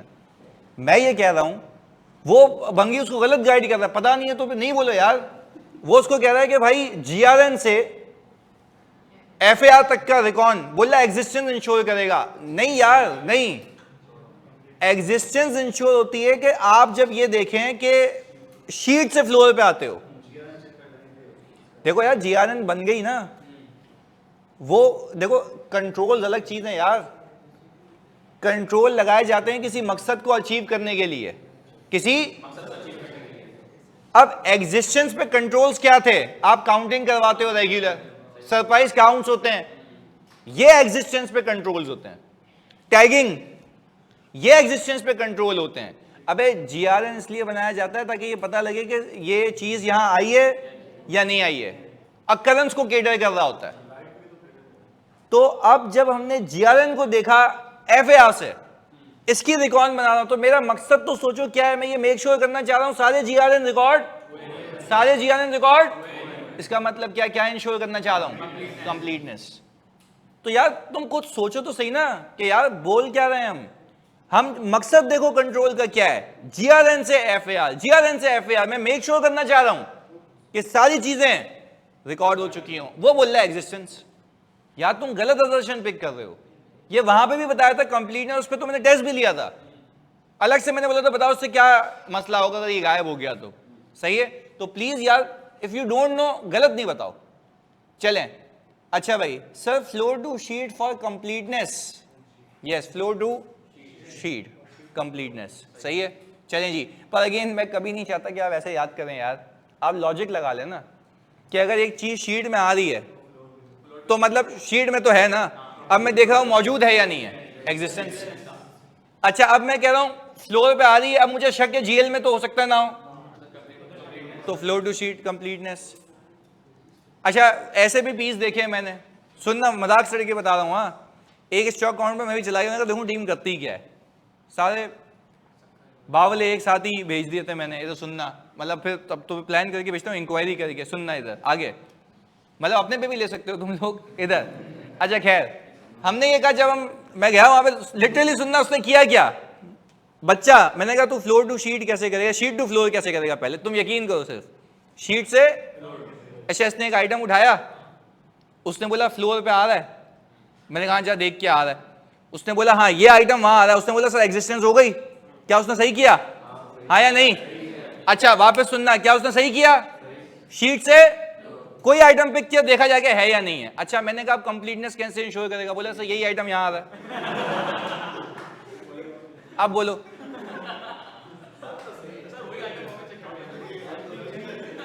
बोला सर फ्लोर शीट, बोला यही आ रहा है। अब आप देखो सोच, अबे भाई मैंने बोला वो रैंडम आइटम होता है कोई भी, बोला सर हमने ये सीखा था शीट से फ्लोर, यही फ्लोर यही शीट। अब देखो, अब बंदा उसको क्या बोला, हंसी भी आ रही, अब बंदा क्या समझा उसको, सही है। चलो तो पहले बताओ बात समझ आ रही है? अच्छा, वो बच्चे कह रहे हैं कि थैंक यू मुआज, आपने इतनी अच्छी बात की, आप बोलते हैं तो जलील होते हैं, तो हम भी सीखते हैं अल्लाह की कसम। चले ओके। तो भाई मैं देखो, मैं सिर्फ ये कहता हूँ, गलत नहीं बताओ किसी को, सही है अपने हिसाब से, सही आपको आता है आप सही बता दो। पर ये क्या होता है कि यार आप बोल रहे हो एग्जिस्टेंस पे कंट्रोल है, कंप्लीटनेस पे कंट्रोल है, और तभी मुझे रिस्क भी किसका था, एग्जिस्टेंस का, कंप्लीटनेस का, कंप्लीटनेस का। तो मैंने कहा कि अदर वे राउंड होगा, सही है ओके। अच्छा, आप ये कहें कि एग्जिस्टेंस का रिस्क ऑडिटर को सब्सटेंटिव में इसलिए होगा क्योंकि काउंट नहीं होता। मैंने यहाँ पे काउंट का मना किया या रिकॉन का? रिकॉन का। रिकॉन नहीं बनती है। अच्छा, इसका मतलब ये है कि काउंट हो जाता है, तो काउंट है तो ही तो रिकॉन नहीं बन रही ना। तो यही कह रहा हूं कि क्वांटिटी तो वेरीफाइड है, एग्जिस्टेंस का मुझे मसला नहीं है। मैं बोल रहा हूं वो सारी चीजें जो मौजूद हैं वो जीएल में है या नहीं है। तो मेरे को रिस्क किसका है? कंप्लीटनेस का। तो हम बात भी किसकी कर रहे थे? कंप्लीटनेस की। पहले बताओ जानी, बात समझ आती है? जल्दी से सारे बच्चे प्लीज। अच्छा, हसान आदिल कह रहे हैं बारिश स्टार्ट। भाई तू बाहर चारपाई लगा के लेट गया उल्टा, यार मतलब कैसी बातें हैं भाई, मतलब अभी यहाँ पे हम पीपी सीख रहे हैं। चलो ओके। अच्छा भाई अब पहले बताओ जी जानी, सर ये हमने जो एफआईआर में चीजें आई और वो जीएल में वो इसलिए हमने वो क्या कहते हैं फिक्स एसेट रजिस्टर्ड की वो एक्यूरेसी चेक कर ली, जो नहीं एक्यूरेसी नहीं, मैथमेटिकल एक्यूरेसी मतलब ओपनिंग वगैरह देख लिया। हाँ तो हमने टोटल देखो, क्योंकि आपके एफएस के अंदर या जीएल के अंदर, देखो आप जीएल भी खोलोगे ना, वैसे बता रहा हूँ जीएल की मूवमेंट होती है, आपको ये तो पता ही होगा, जनरल लेजर बनाते हैं ना, ओपनिंग, एडिशन, डिस्पोजल, क्लोजिंग, यही होता है ना। ओपनिंग को ओपनिंग से मैच कर लिया, एडिशन को टोटल सम से मैच कर लिया। तो सर एफआईआर की चीजें जीएल से मैच कर ली, जो चीजें एफआईआर में नहीं है इसलिए flow to sheet perform. Yes, जो चीजें एफएआर में नहीं है इसके लिए क्या परफॉर्म कर रहा हूं? Flow to sheet. और अब यहां पे लिख सकते हो कि we can inspect the minutes of board of meeting to evaluate if there any approval for the acquisition of assets और नॉट। तो हो सकता है कि यार कोई एक्विजिशन की अप्रूवल हो, मैं खाली एफआईआर में देख लूंगा जाके क्या वो आ रहे हैं एसेट्स या नहीं आ रहे। अच्छा नहीं आ रहे तो पूछूंगा भाई उसने अप्रूव किया हुआ क्या, कंप्लीटली रिकॉर्डेड नहीं है क्या? वो बोलेगा भाई अभी तो अप्रूवल लिया है, मंगवाए तो है नहीं, मंगवाए होते तो जीआरएन होती, जाके देख लो। और जितनी जीआरएन है तुमने खुद देख ली है।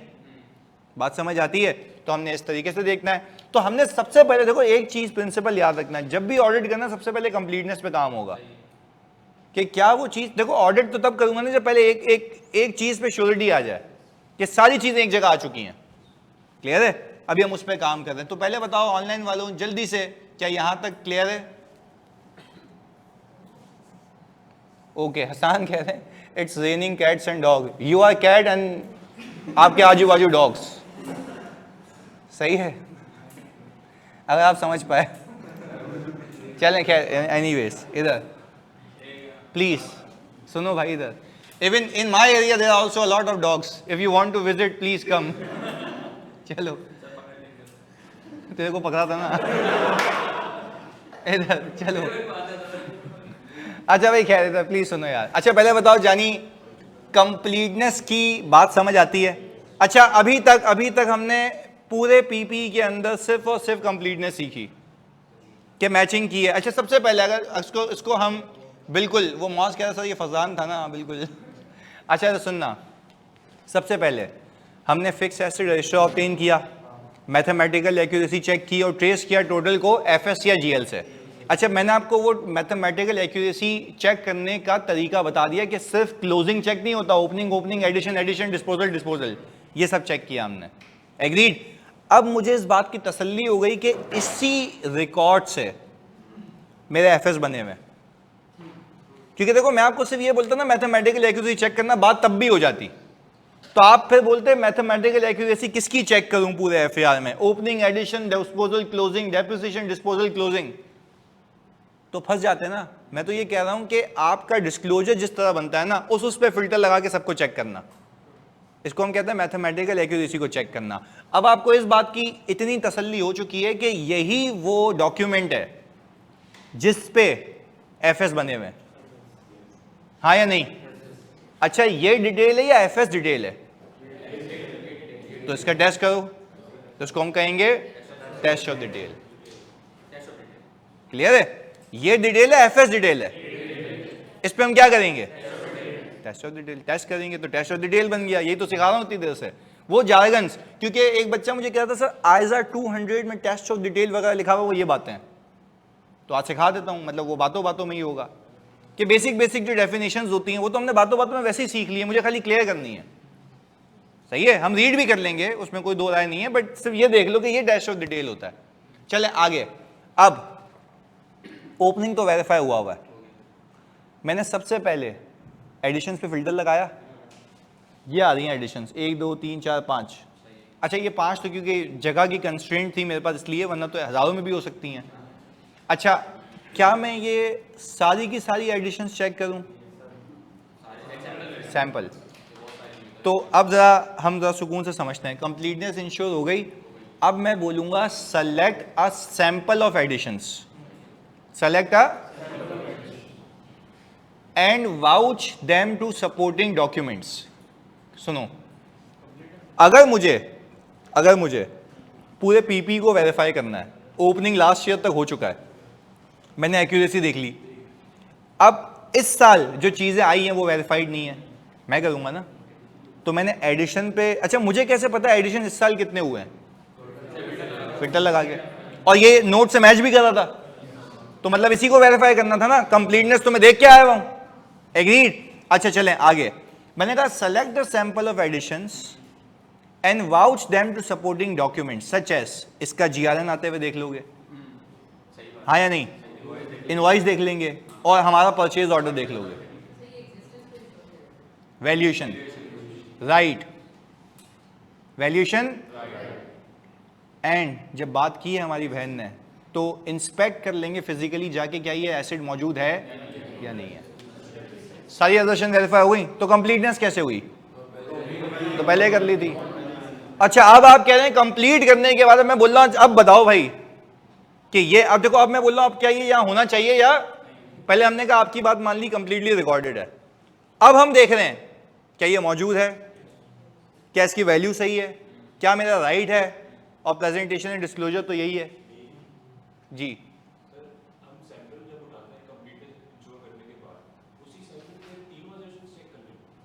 यही होगा ना। अच्छा is there any other way to verify it, like आपने एडिशन का सैंपल उठाया, अब आप क्या चाहते हैं इसमें से कि आपका राइट होना चाहिए, एग्जिस्ट होना चाहिए और प्रॉपरली वैल्यूड होना चाहिए। अच्छा इनवॉइस देख के वैल्यू पता लगती है, इनवॉइस देख के आपका राइट पता लगता है। अच्छा और फिजिकली जाके इंस्पेक्ट कर लोगे, तो ये तुम शीट से फ्लो जा रहे हो,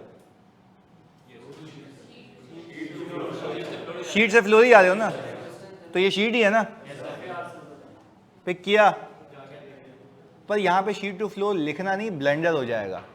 आप बोलोगे the sample that we have selected for the same sample we will go and inspect whether the asset physically exist और नॉट, बस ये बात, ये लिखा हुआ, ये लिखा हुआ सही है सारे। अच्छा एक मिनट में जवाब देता हूं, select the sample of additions and vouch them to such as GRN. जल्दी बता दो मुझे, तुम लोग लिखोगे अपने पास क्या? अच्छा वो बोला सेम सैंपल, देखो अगर आपने एक एडिशन सेलेक्ट की है तो उसी एडिशन को आपने ये भी तो वैलिडेट करना है ना कि क्या वो एग्जिस्ट करता है। अच्छा वैसे ही तुम्हें एक बात पूछता हूं मैं, तुम लोग मुझे बताना, अगर एक क्लाइंट है जिसपे जो काउंट होते हैं एसेट्स के वो 3-3, 4-4 महीने में होते हैं या 2-2 साल में होते हैं, आपका एग्जिस्टेंस का रिस्क बढ़ जाएगा। तो आप सिर्फ एग्जिस्टेंस को वेरीफाई करने के लिए पूरे एफएआर पे फिल्टर लगा दो, पूरे एफएआर यानी ओपनिंग वाले भी, और जो एसिड उठ गया उसकी एग्जिस्टेंस जाके चेक कर लो। पर नहीं मैं फिर रिपीट कर रहा हूँ, मेरी बात नहीं समझ रहे हैं, पहले सुने, पहले फोकस हो गया। आपको एग्जिस्टेंस का रिस्क मिला, कहाँ से मिला? कंट्रोल फेलियर, काउंट 2 साल में होते हैं, देयर इज अ लाइक्लीहुड कि 1 साल में गायब हो जाए। लोगों को तो पता है 2 साल में क्या ही होगा, जॉब छोड़ के चले जाऊंगा, बाद में ढूंढते रहेंगे। अच्छा अब आपको रिस्क आ गया, मैं आपको ये सजेस्ट कर रहा हूं कि जब एक, अच्छा अब ओवरऑल पीपी पे रिस्क है, एक असर्शन पे एग्जिस्टेंस की, तो अब मैं जो ये एफएआर था ना मेरा, इसमें कोई फिल्टर नहीं लगाऊंगा डेट पे, सारे एसेट्स में से कुछ भी उठा लूंगा। नहीं यही बात समझ, सारे एसेट्स में से कोई भी एसेट उठा लो, यानी एग्जिस्टेंस के लिए अलग सैंपलिंग कर रहा हूं। देखो एक तो हो गई एडिशन की एग्जिस्टेंस, तो आप ये बोलो ना बाकी जो पुराने पड़े हुए हो सकता है वो भी गायब हो। तो आप सिंपल ये करो ना कि आप एक काम ये करो, आप पूरे एफएआर पे सैंपल लगा दो, तो आपके पास जो आइटम उठ के आएंगे पूरे एफएआर के आएंगे, उसमें पुराने भी होंगे नए भी होंगे। अच्छा नए को तो अलग से भी कर रहे हो, नए भी उठे नए तो क्या मुसीबत है, पुराने तो आएंगे ना। क्या each and every item had a equal chance of selection? और आप क्या बेवकूफ हो, आपने यहां पे एग्जिस्टेंस के लिए इतना सैंपल बढ़ा दिया, रिस्क ज्यादा था। तो जहां पे रिस्क ज्यादा वहां पे काम ज्यादा। और रिस्क असेसमेंट कंट्रोल को देख के भी होती है, understanding the entity and it's environment including it's internal control. पहले बताओ बात समझ आती है? तो ये ऑडिट स्ट्रेटेजी होती है कि आप ऑल टुगेदर अपने रिस्क असेसमेंट को चेंज करें और पूरे एफएआर पे सैंपल लगाएं। कोई भी एसेट उठ के आएगा, अच्छा क्लाइंट आपको बोलेगा भाई पिछले साल ऑडिट हो चुका है, ये क्यों तेरे को वेरीफाई कर रहा हूं? उसने बोला भाई हमें नहीं सिखा, हम देखेंगे ये। तो बोलेगा अच्छा क्यों भाई? बोलेगा भाई आपको क्या मसला है, रिस्क असेसमेंट हमारी है, आपका फर्ज बनता है। आपने लिखा था एंगेजमेंट लेटर के अंदर कि जो हम रिक्वेस्ट करेंगे इन्फॉर्मेशन की आपने प्रोवाइड करनी है, तो आप ये वेरीफाई कराओ ना कहें। वो बोल रहा नहीं है, तो मैंने कहा निकाल इसको बुक से, राइट ऑफ करो। तो क्या वो रिस्क एक्चुअलाइजेशन में तब्दील हो जाएगा? यस हो जाएगा। बात समझ आती है? तो this is how you think while auditing. क्या आपने अवेयर रहना है कि क्या चल रहा है क्या नहीं है, ये सारी चीजें हैं। पहले बताओ ऑनलाइन वालों, तुम सब यहाँ बात समझ आती है? खैर, हमने कहा एडिशन के ऊपर select the sample of addition and vouch them to supporting document. For selected sample inspect whether they physically exist or, but here I am only talking about for the selected sample. What about the others? नहीं, अगर आपको risk है कि पुराने वाले भी गायब होंगे तो आप फिर ओवरऑल पे भी एग्जिस्टेंस, पर वो ओवरऑल एग्जिस्टेंस चेक होगा। एग्रीड कर सकते हैं, मना नहीं है, और करना भी चाहिए, अच्छी बात है। काम कम करना बुरा है, ज्यादा करना सही है।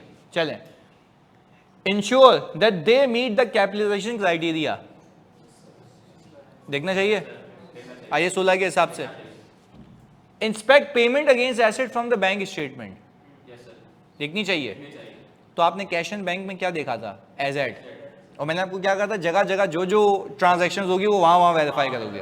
तो इसका मतलब है हर तरीके से आप कवर कर रहे हैं पेमेंट्स को।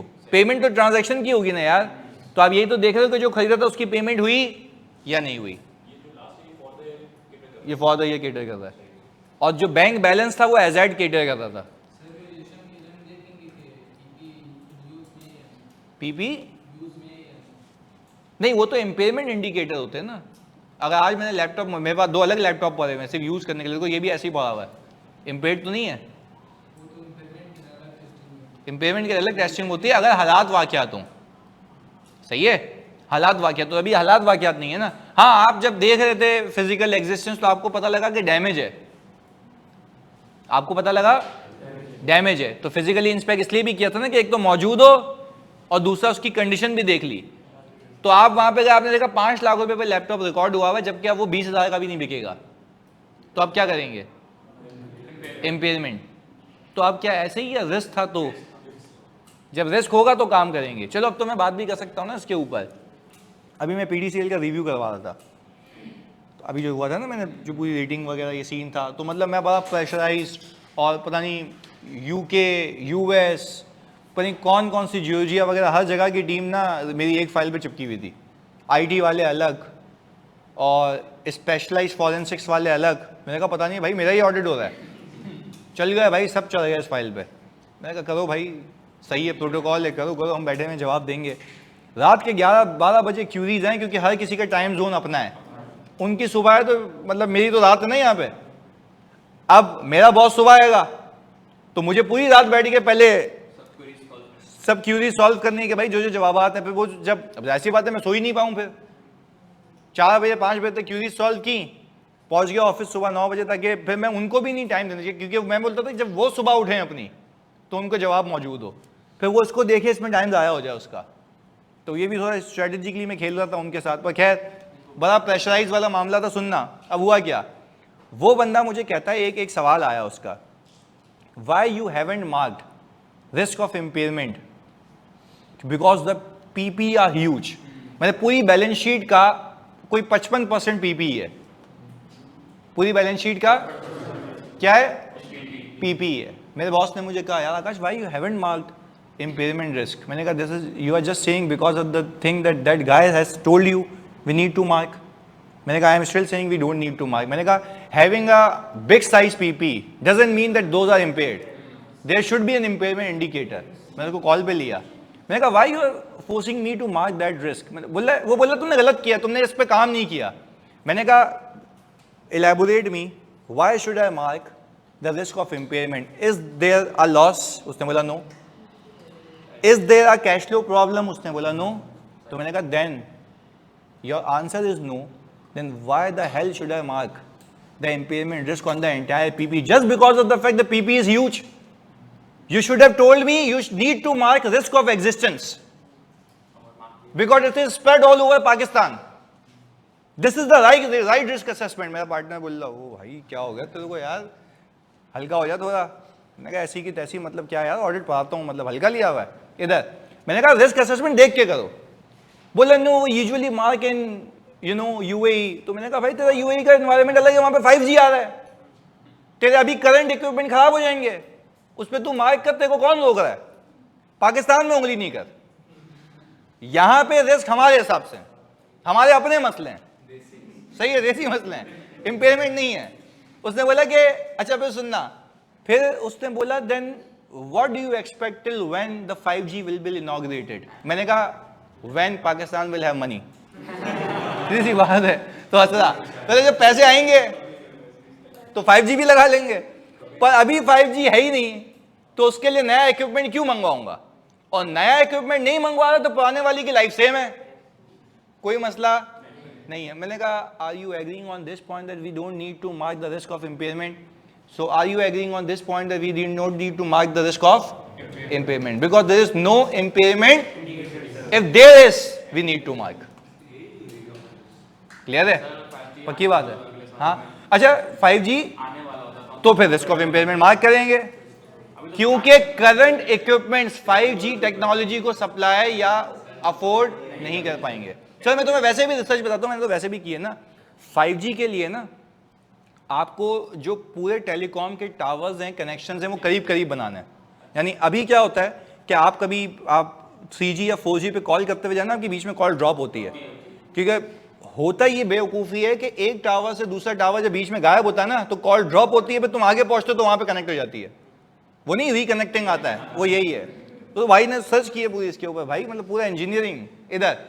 तो 5G के लिए ना आपको करीब करीब टावर चाहिए in order to you know distribute the immense speed, कि यूं फ्लो चले। बात समझ आ रही है? देखो स्पेक्ट्रम जो है ना, स्पेक्ट्रम मतलब फ्रीक्वेंसीज होती हैं, वो तो एक एयर है, वो तो हवा में है ही, पर उसको कितनी स्पीड से फेंकना है वो एक टेक्नोलॉजी है। तो उसके लिए we need to change the technology when we will arrive there. तो अब जब ये उसको मैंने बताया, अच्छा वो तो पार्टनर था वहां का जो मेरा रिव्यू कर रहा था यूएई का, तो अब यार बड़ा एक्सपीरियंस में फ़र्क है भाई, वो 15 साल ज़्यादा मुझसे एक्सपीरियंस है, पर सही है, मेरे जुनून से ज़्यादा नहीं है, सही है ना? तो जुनून है तो कुछ भी है भाई, मतलब सही होगा एक्सपीरियंस यार, मैंने भी उससे बहुत सीखा। तो उसने मुझे बाद में ये कहा, I have also learned a lot from you, कि यार सोचने का तरीका तो हर किसी का क्या होता है, चेंज होता है ना, पर हाँ मैंने उससे रिस्क सीखे। उसने मुझे बोला कि यार ये तो तू बिल्कुल सही कह रहा है, क्या उसको पता था ये फ्रीक्वेंसी वाली बात, पर उसने बोला कि I have never seen a person जो इतनी रिसर्च करके बैठा हो ऑडिट के ऊपर कि उसको ये पता है कि कब मुझे 5G में इन होना है और उसके इक्विपमेंट्स क्या आएंगे। क्योंकि अगर क्लाइंट मुझसे बहस करेगा जब 5G आएगा, तो मैं उसको यही वाली कहानी सुनाऊंगा ना कि तुम अगर इक्विपमेंट्स नहीं लगाओगे, नहीं हो तुम्हारा 5G सपोर्ट, तो तुम खरीद भी लो लाइसेंस, तुम्हारे किसी काम का है। और मैंने कहा अगर लाइसेंस खरीद भी लिया तो वो लाइसेंस इम्पेयर हो जाएगा, क्योंकि वो वैल्यू इन यूज जनरेट करके, और in order to generate value in use you need to place the equipments, and if you need to place the equipment the older equipment will be impaired. भाई कहानी समझ आती है? ये तेरी impairment की मोहब्बत में सुना दी मैंने, सही है भाई? पक्की बात है। चलो ओके, ऑनलाइन वालों प्लीज बताओ जल्दी से जानी, क्या यहां तक बात क्लियर है? हाँ जी। अच्छा वो हसान आदिल कह रहा है कि सर अनदर कॉल क्यों आता है फिर वो, तो क्योंकि बेटा वो इम्पेयरमेंट नहीं है ना, वो इम्पेयरमेंट नहीं है, तुमने फुली रिटर्न ऑफ एसेट खरीदा था, सही है? चलो वो इम्पेयरमेंट नहीं थी भाई, ये। अच्छा शेख साहब अभी भी अपनी चौरंगी को बैठे हुए लेके सर उनकी जीआरएन से तो उनकी अकरेंस इंश्योर होगी ना। अब कौन सी दुनिया में कहां चल रहा है? किन की, उनकी किन की जीआरएन? मतलब कि खाला है तुम्हारी किन की जीआरएन? शेख साहब अल्लाह की कसम किन की जीआरएन? Fix asset. सुनो वो कह रहे सर फिक्स एसेट की आप जीआरएन देख रहे हैं तो इससे अकरेंस वेरीफाई होगी। तो हमें भी तो यही करना था। एडिशन एक ट्रांजैक्शन है, हाँ या नहीं? आपका ये फर्ज नहीं बनता ये देखना कि अकल हुई थी नहीं हुई थी, फिक्टिशियस तो नहीं है, तो यही तो देख रहे हो। तो हम भी तो यही कर रहे हैं, सही है जी। वो मौसम कह रहा है कि हम 5G पे पढ़े में, ये 2G पे चल रहा है। चलो खैर है, पूछ रहा था वो। इधर सर हमने इन्वेंट्री वाले कॉन्सेप्ट में, अच्छा भाई सुनना, एक और वो मास्टर में सवाल आया, इधर डिलीट कर दिया उसने। यार ये मोबाइल बंद कर लो यार, ये किसका मोबाइल है ये? इधर किसका? नहीं मोबाइल किसका है? बंगी माहौल नहीं बोल रहा मैं, ये मोबाइल बंद रखा करो यार। मैं पहले भी कहा है, मतलब सही है, एटिकेट्स रखा करो क्लास के। सर हम वैसे ही सवाल कम आते हैं जो ये डिस्टॉर्शन कम, ज़्यादा एक और आ रही है। इधर सर हमने इन्वेंट्री वाले कॉन्सेप्ट में डिफरेंस आने पर थर्ड पार्टी का कॉन्सेप्ट पढ़ा था। डिफरेंस आने पर नहीं, एक मिनट, अपना पीपी किसी और के पास रखवा के क्या करोगे? हाँ वो यहाँ पे नहीं है ना। हाँ आप ये कहो मल्टीपल लोकेशंस हैं, क्या बोलते हैं उज़ैफा, मल्टीपल लोकेशंस हैं, तो वो थर्ड पार्टी लोकेशन नहीं होगी, आप ही की होगी। तो आप जाके इंस्पेक्ट करोगे ना, इंस्पेक्ट कर सकते हैं ना, तो सही है लोकेशन। अब फॉर एग्जांपल दे रहा हूँ, अब अगर तुम वैसे देखो पीडीसीएल के टावर्स पूरे पाकिस्तान में, पीडीसीएल के टावर्स पूरे पाकिस्तान में। अब जरा सुनना, उसने पार्टनर ने मुझे ये भी चैलेंज किया कि इतने सारे पीपी हैं, तुम्हारा सैंपल तो कोई मतलब लाखों में आया होगा, तो तुमने क्या लाखों लोकेशंस विजिट की हैं?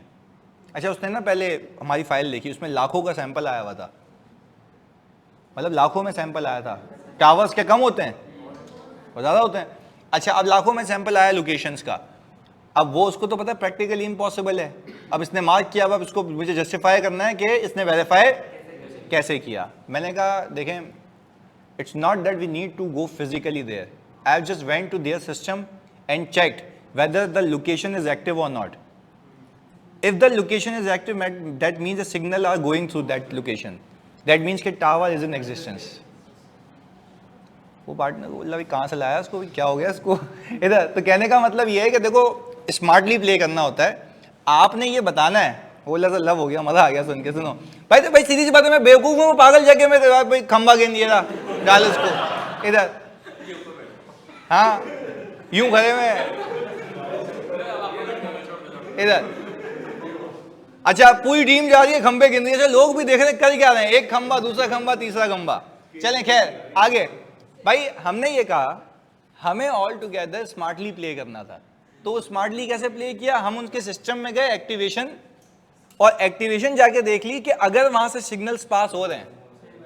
अच्छा और उसमें एक एसिड था सबमरीन केबल, पानी के अंदर, तो ये तो ना जा पूछ किया, धक्का दे दिया उसको, जा नीचे निकल। तो देख रहा है कि भाई हाँ यार वो सर है अंदर, तार जा रही है इधर। तो ये तो अच्छा, ये भी कैसे वेरीफाई होगी जल्दी बताओ? कनेक्शंस, फ्रीक्वेंसीज ट्रांसफर हो रही होती हैं। अच्छा फ्रीक्वेंसी ट्रांसफर हो रही है, इसका मतलब वो एग्जिस्ट। अच्छा ये कॉन्सेप्ट भी कैसे निकला था ये भी बताता हूँ। अच्छा यार मैंने बोला यार मतलब लाइंस एंड वायर्स है, ये सब मरीन में जाके या जमीन में जाके कौन देखेगा यार, ये तो मतलब फंस गए। ऑडिट तो स्कोप लिमिटेशन, तो मैंने कहा बाकी दुनिया कैसे करती है यार, कुछ तो तरीका होगा ना। अच्छा तो मैंने उनसे पूछा लोगों से कि यार जब हमारी इलेक्ट्रिसिटी बंद होती है, एक एग्जांपल निकाली यहाँ से, तो जो के इलेक्ट्रिक वाले ना वहीं जाके खुदाई करते हैं जहाँ मसला होता है, उसको क्या पता यार वहाँ मसला है, या तो पूरी जमीन खोदे तो पता लगेगा। बोला भाई हम लोग देख रहे हैं सिस्टम में, वहाँ से बात निकली। तो मैंने कहा यार इंटरनेट बंद हो जाता है, शार्क आके जो तार खा जाती है। मैं कहा तुम्हें कहाँ से पता लगता है शार्क कहाँ ही है? उसने बोला भाई फ्रीक्वेंसी देख रहे होते हैं वहाँ से। तो मैंने कहा अच्छा मतलब हम एग्जिस्टेंस वेरीफाई कर सकते हैं फ्रीक्वेंसीज को मॉनिटर करके। एग्रीड। मैंने एक और तरीका निकाला इसका, एक ऑल्टरनेटिव जो पूरे यूआई मीना में चलता है। मैंने कहा जब वायर्स होती है ना तो आप इंश्योरेंस कराते हो उसकी, नहीं आई बात समझ?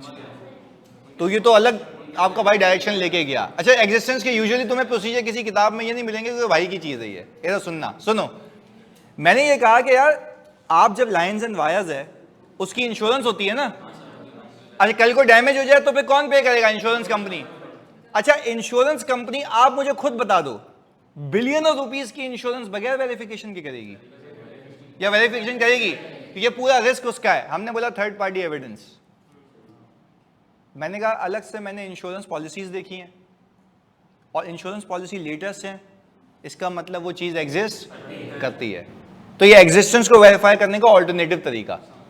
मैंने कहा अब इससे ज़्यादा नहीं हो सकता। मैंने कहा हो सकता है यार वो मुझे चैलेंज करे बाद में कि यार सिस्टम तो गलत दिखा सकता है। तो मैंने कहा हमने ऐसे भी वेरीफाई कर लिया कि यही लोकेशंस इंश्योरेंस पॉलिसी में कवर्ड हैं और इंश्योरेंस वाले ने ऑब्वियसली पूरे एग्जिस्टेंस। और third party evidence is the most reliable evidence जो कि इंटरनल मिल रहा है हमें। भाई बात क्लियर है? चले, तो आई होप आपको ये बात समझ आ गई कि ऑल टुगेदर एग्जिस्टेंस को वेरीफाई कैसे करना है। अच्छा, पहले बताओ एडिशंस पे चेक लगा दे, एडिशंस क्लियर है? पक्की बात है? ऑनलाइन वालों प्लीज बता दो यार जानी। वो मतलब पूरा ऑडिट का समाज लगा हुआ है। अभी शुरुआत है, अभी बहुत सीखना है, मतलब बहुत सीखना है। चलें इधर, अभी तो जितना पता लगता रहता है उतना बताते हैं और जितनी कहानी आएंगी और बताएंगे। चलें, ओके, तो प्लीज ये बता दो कि भाई यहां तक क्लैरिटी है ताकि हम अगले पे चलें। एडिशन वेरीफाई हो गई और ओवरऑल एग्जिस्टेंस पे भी काम कर लिया, इंपेयरमेंट पे भी काम नहीं किया क्योंकि हमने कहा कोई अभी इंडिकेटर होता तो हम फिर कर लेते। क्लियर है? चलें। अच्छा भाई, ये फिर एक सवाल फेंक दिया इसने मार्केट में। अच्छा, Mohammed Arib Marfashia, okay sir, flow to sheet जाएंगे एंड कोई एसेट मिल गया। भाई सवाल सुनो, सिचुएशन बनाइए भाई ने, रिस्पेक्ट दो। सर फ्लो टू शीट जाएंगे, फ्लो टू शीट, एंड कोई एसेट मिल गया फ्लोर पर, वो शीट पर एग्जिस्ट नहीं कर रहा था। अच्छा, एंड मैनेजमेंट इज सेइंग कि ये डेप्रिशिएटेड है। अबे चस्सी डेप्रिशिएटेड होगा तो एसेट शीट में आ रहा होगा और उसकी एक्यूमुलेटेड भी पूरी होगी।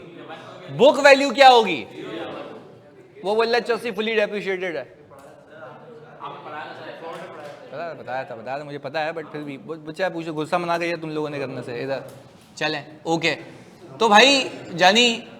अच्छा भाई, ये शेख साहब फिर पहुंच गए इधर, यार फिर जवाब दे दो उसको, शेख को। इधर सर करंट डेट पर फिल्टर लगाकर, यार ये करंट डेट पे फिल्टर यहाँ पे, भाई बाकी तो 2G में चल रहा है यार। भाई यार तुम्हारा कनेक्शन लुल हो गया भाई लगता है इधर। अरे भाई अगर उनको बोल रहा है कि हमने करंट डेट पे फिल्टर लगाया, हमने एडिशन निकाले और बोल रहा है उसके बोर्ड अप्रूवल भी देख लेते। भाई एडिशनली देख ले, क्या मुसीबत है भाई? अप्रूवल दिया हुआ तो खरीदो है ना। अगर मैंने इनवॉइस देख ली, मैंने GRN देख लिया, मैंने परचेज ऑर्डर देख लिया और बोर्ड ऑफ डायरेक्टर्स के मिनट्स भी लिख लो तो क्या ही बात है। पर अगर आप 3 लैपटॉप मंगवा रहे हो उसके लिए बोर्ड का अप्रूवल चाहिए होगा। यार बोर्ड पूरा बजट अप्रूव करती है, वो बजट एक्सीड नहीं होना चाहिए, ये देखना होता है।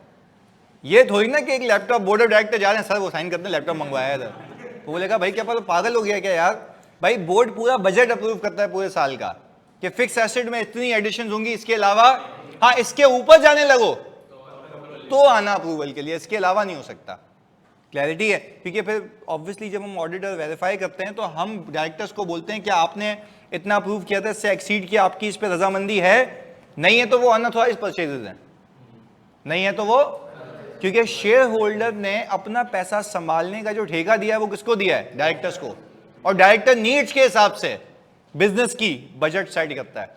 अब फॉर एग्जांपल PDCL का अभी लेट से मैं बता रहा हूं, अगर बजट है 80 बिलियन का, बस 80 बिलियन का बजट है कैपेक्स का, कैपिटल एक्सपेंडिचर का अज्यूम कर रहा हूं, और 5G आता है, तो क्या अगले साल डायरेक्टर्स 80 बिलियन करेंगे इसके डबल?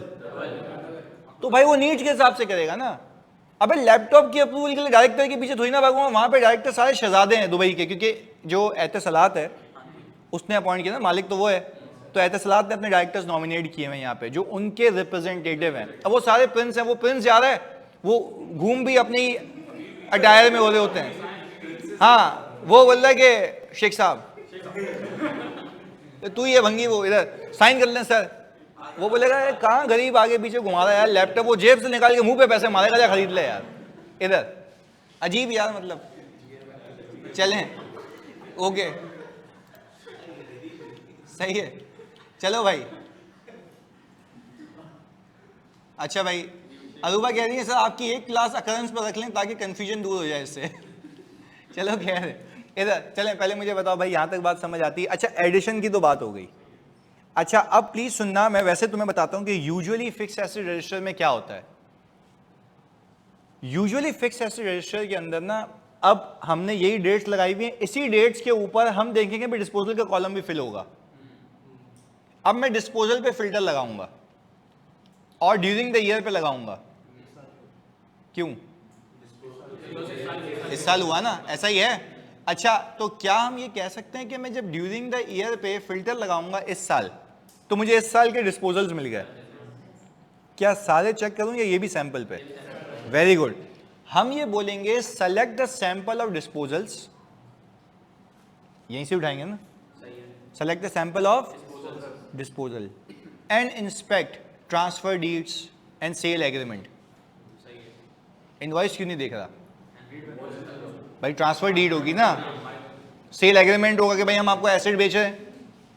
अच्छा इससे क्या सेल की ट्रांजैक्शन की अकरेंस वेरीफाई हो रही है? हाँ या नहीं? बिल्कुल हो रही है। तो ये बात पे श्योरिटी हो रही है कि हाँ यहां से एसेट सही गया है। अच्छा मैं रिकैलकुलेट कर लूं कैरिंग अमाउंट? नहीं, कैरिंग अमाउंट कॉस्ट से निकलेगी, एक्यूमुलेटेड से, तो कैरिंग अमाउंट चाहिए होगी ना। तो आप, अच्छा सिस्टम कर रहा है तो आप नहीं करें, हमें तो रीचेक करना है, टेस्ट ऑफ डिटेल, ये डिटेल्स इसको टेस्ट कर रहा हूं कि क्या कैरिंग अमाउंट एक्यूमुलेटेड सही निकला या नहीं निकला। अच्छा फिर क्या मैं कैश प्रोसीड्स जो आई हैं बैंक स्टेटमेंट से चेक कर लूं? पक्की बात है। तो क्यों चेक कर रहे हो? सेल डीड में लिखा हुआ तो था पैसे इतने हैं, अगर हुए पैसे आए या नहीं आए तो वो भी देख लेंगे। अच्छा गेन और लॉस कैलकुलेट कर सकता हूं, कैसे? Carrying amount. तो कैरिंग अमाउंट कब निकाली तुमने? अभी निकाली थी। तो जो अकाउंटिंग करते हो उसको वेरीफाई कर लो, बस ये तरीका, ये सोचने का तरीका दे रहा हूं। जो अकाउंटिंग करते हो उसको वेरीफाई कर लो, वही तो कर रहे हैं हम भी कि भाई सबसे पहले हमने सैंपल सेलेक्ट किया डिस्पोजल का, फिर सेल एग्रीमेंट, सेल डीड और ट्रांसफर एग्रीमेंट देख लिए, जो भी जिसको भी नाम दे दोगे उसका कोई, सही है। इंस्पेक्ट कर लिया उसके अंदर से कि उसके अंदर सेलिंग प्राइस क्या डिसाइड हुई थी, रीकैलकुलेट कर ली कैरिंग अमाउंट, चेक कर लिया कि asset has been remove with the appropriate amount और नॉट। ऐसा तो नहीं है एक्यूमुलेटेड ज्यादा से निकाल दिया भाई, अगर 100 था 20 का फॉर द ईयर 120 पे जाना चाहिए, एक्यूमुलेटेड 130 पे तो नहीं जा रहा, तो ये डिटेलिंग ही कर रहे हो ना। एग्रीड। आपने कहा कि भाई हमने अब डिस्पोजल पे काम कर लिया, जरा रीड करते हैं। Select the sample of assets, dispose and vouch them to supporting documents such as transfer deeds and GDN। GRN क्यों नहीं हो रहा सर? भेजन है तो ये ख्याल रखना है भाई, जज्बात में GRN लिख के आ जाओ, वो बोले तुम भी आ जाओ, सही है इधर, तो ये नहीं करना।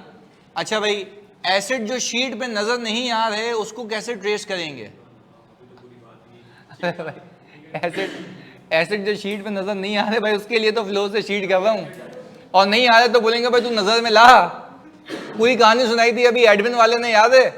रिकॉर्ड किए थे, तो फिर एडमिन वाले ने जो रिकॉर्ड किए थे उसके फिर परचेज ऑर्डर्स निकाले, वो सारी चीजें निकाल के सबूत के साथ उसने ऐड की वहां पे। और अगर अज्यूम करो वो ऐड कर लेता और सबूत नहीं होते, अबे स्कोप लिमिटेशन हो जाती। क्या हो जाती? हम कह रहे हैं तू इस वैल्यू पे रिकॉर्ड कर रहा है, ये क्या बात की गवाही गई है, सही है, तो इसका तो सबूत ही नहीं मिल रहा, तो सबूत ही नहीं मिल रहा तो स्कोप लिमिटेशन। क्लियर है? चलें। अच्छा भाई एडिशन के अंदर सर हंस कर गुस्सा छुपा रहे हैं नहीं नहीं आ रहा गुस्सा इधर। सर एडिशन में अगर बाहर से एसेट आएगा इंपोर्ट होकर तो फॉरेन करेंसी के प्रोसीजर भी लिख सकते हैं? जी बेटा लिख सकते हैं, हम रिकैलकुलेट कर लेंगे उस डॉलर वैल्यू को एक्सचेंज रेट से मल्टीप्लाई करके, सही है, ओके। सर एडिशन में अगर बाहर से एसेट आएगा, जी बेटा अभी बता दिया मैंने, बाहर से एसेट आएगा इधर। स्कोप लिमिटेशन रिपीट करते हैं भाई मैंने कहा स्कोप लिमिटेशन का मतलब है सबूत नहीं मिल रहा। अब वो एसेट्स किस वैल्यू पे आए, कैसे आए, आपको सबूत क्योंकि उसके जो ऑर्डर्स हैं, जो इनवॉइसेस हैं, गायब हैं। तो भाई मैं बोलूंगा मुझे एविडेंस ही नहीं मिल रहा कि कितने एसेट्स हैं, कितने होने चाहिए, किस वैल्यू पे होने चाहिए, तो क्या हो गई है। और फिर देखेंगे मटेरियल नेचर की है, परवेजिव नेचर की है। मटेरियल होगी तो क्वालिफाइड, परवेजिव होगी तो डिस्क्लेमर। सही है। ये तो अल्लाह का शुक्र है मैं पहले बता चुका हूँ रिपोर्ट, वो पूरा फेस्टिवल चला था रिपोर्ट का कि जिसमें हमने ये चीज़ें सीखी हुई हैं। ओके, क्लियर हो गया, थैंक यू। अच्छा भाई इधर आज पहली लाइव क्लास ले रहा हूँ, मज़ा आ गया, लेकिन ऐसा लग रहा है कि आप जो है 0.25 पे बोल रहे हैं। सही है। थर्ड पार्टी से कंफर्म कर सकते हैं कि उसने कितने पैसे पे किए।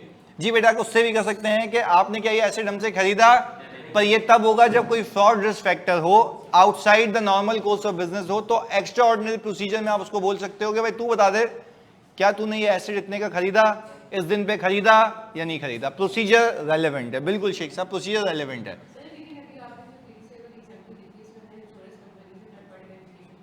पर वो किसकी की थी, एग्जिस्टेंस की, नॉट डिस्पोजल। वो एग्जिस्टेंस की थी ना, तो वो तो है। सही है जी। कौन सा वाला, वैल्यूएशन, वैल्यूएशन के लिए।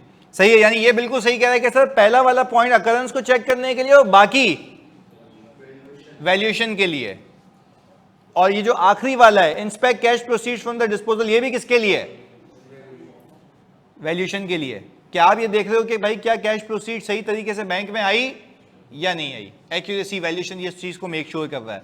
पहले बताओ जानी, यहां तक बात क्लियर है जल्दी से।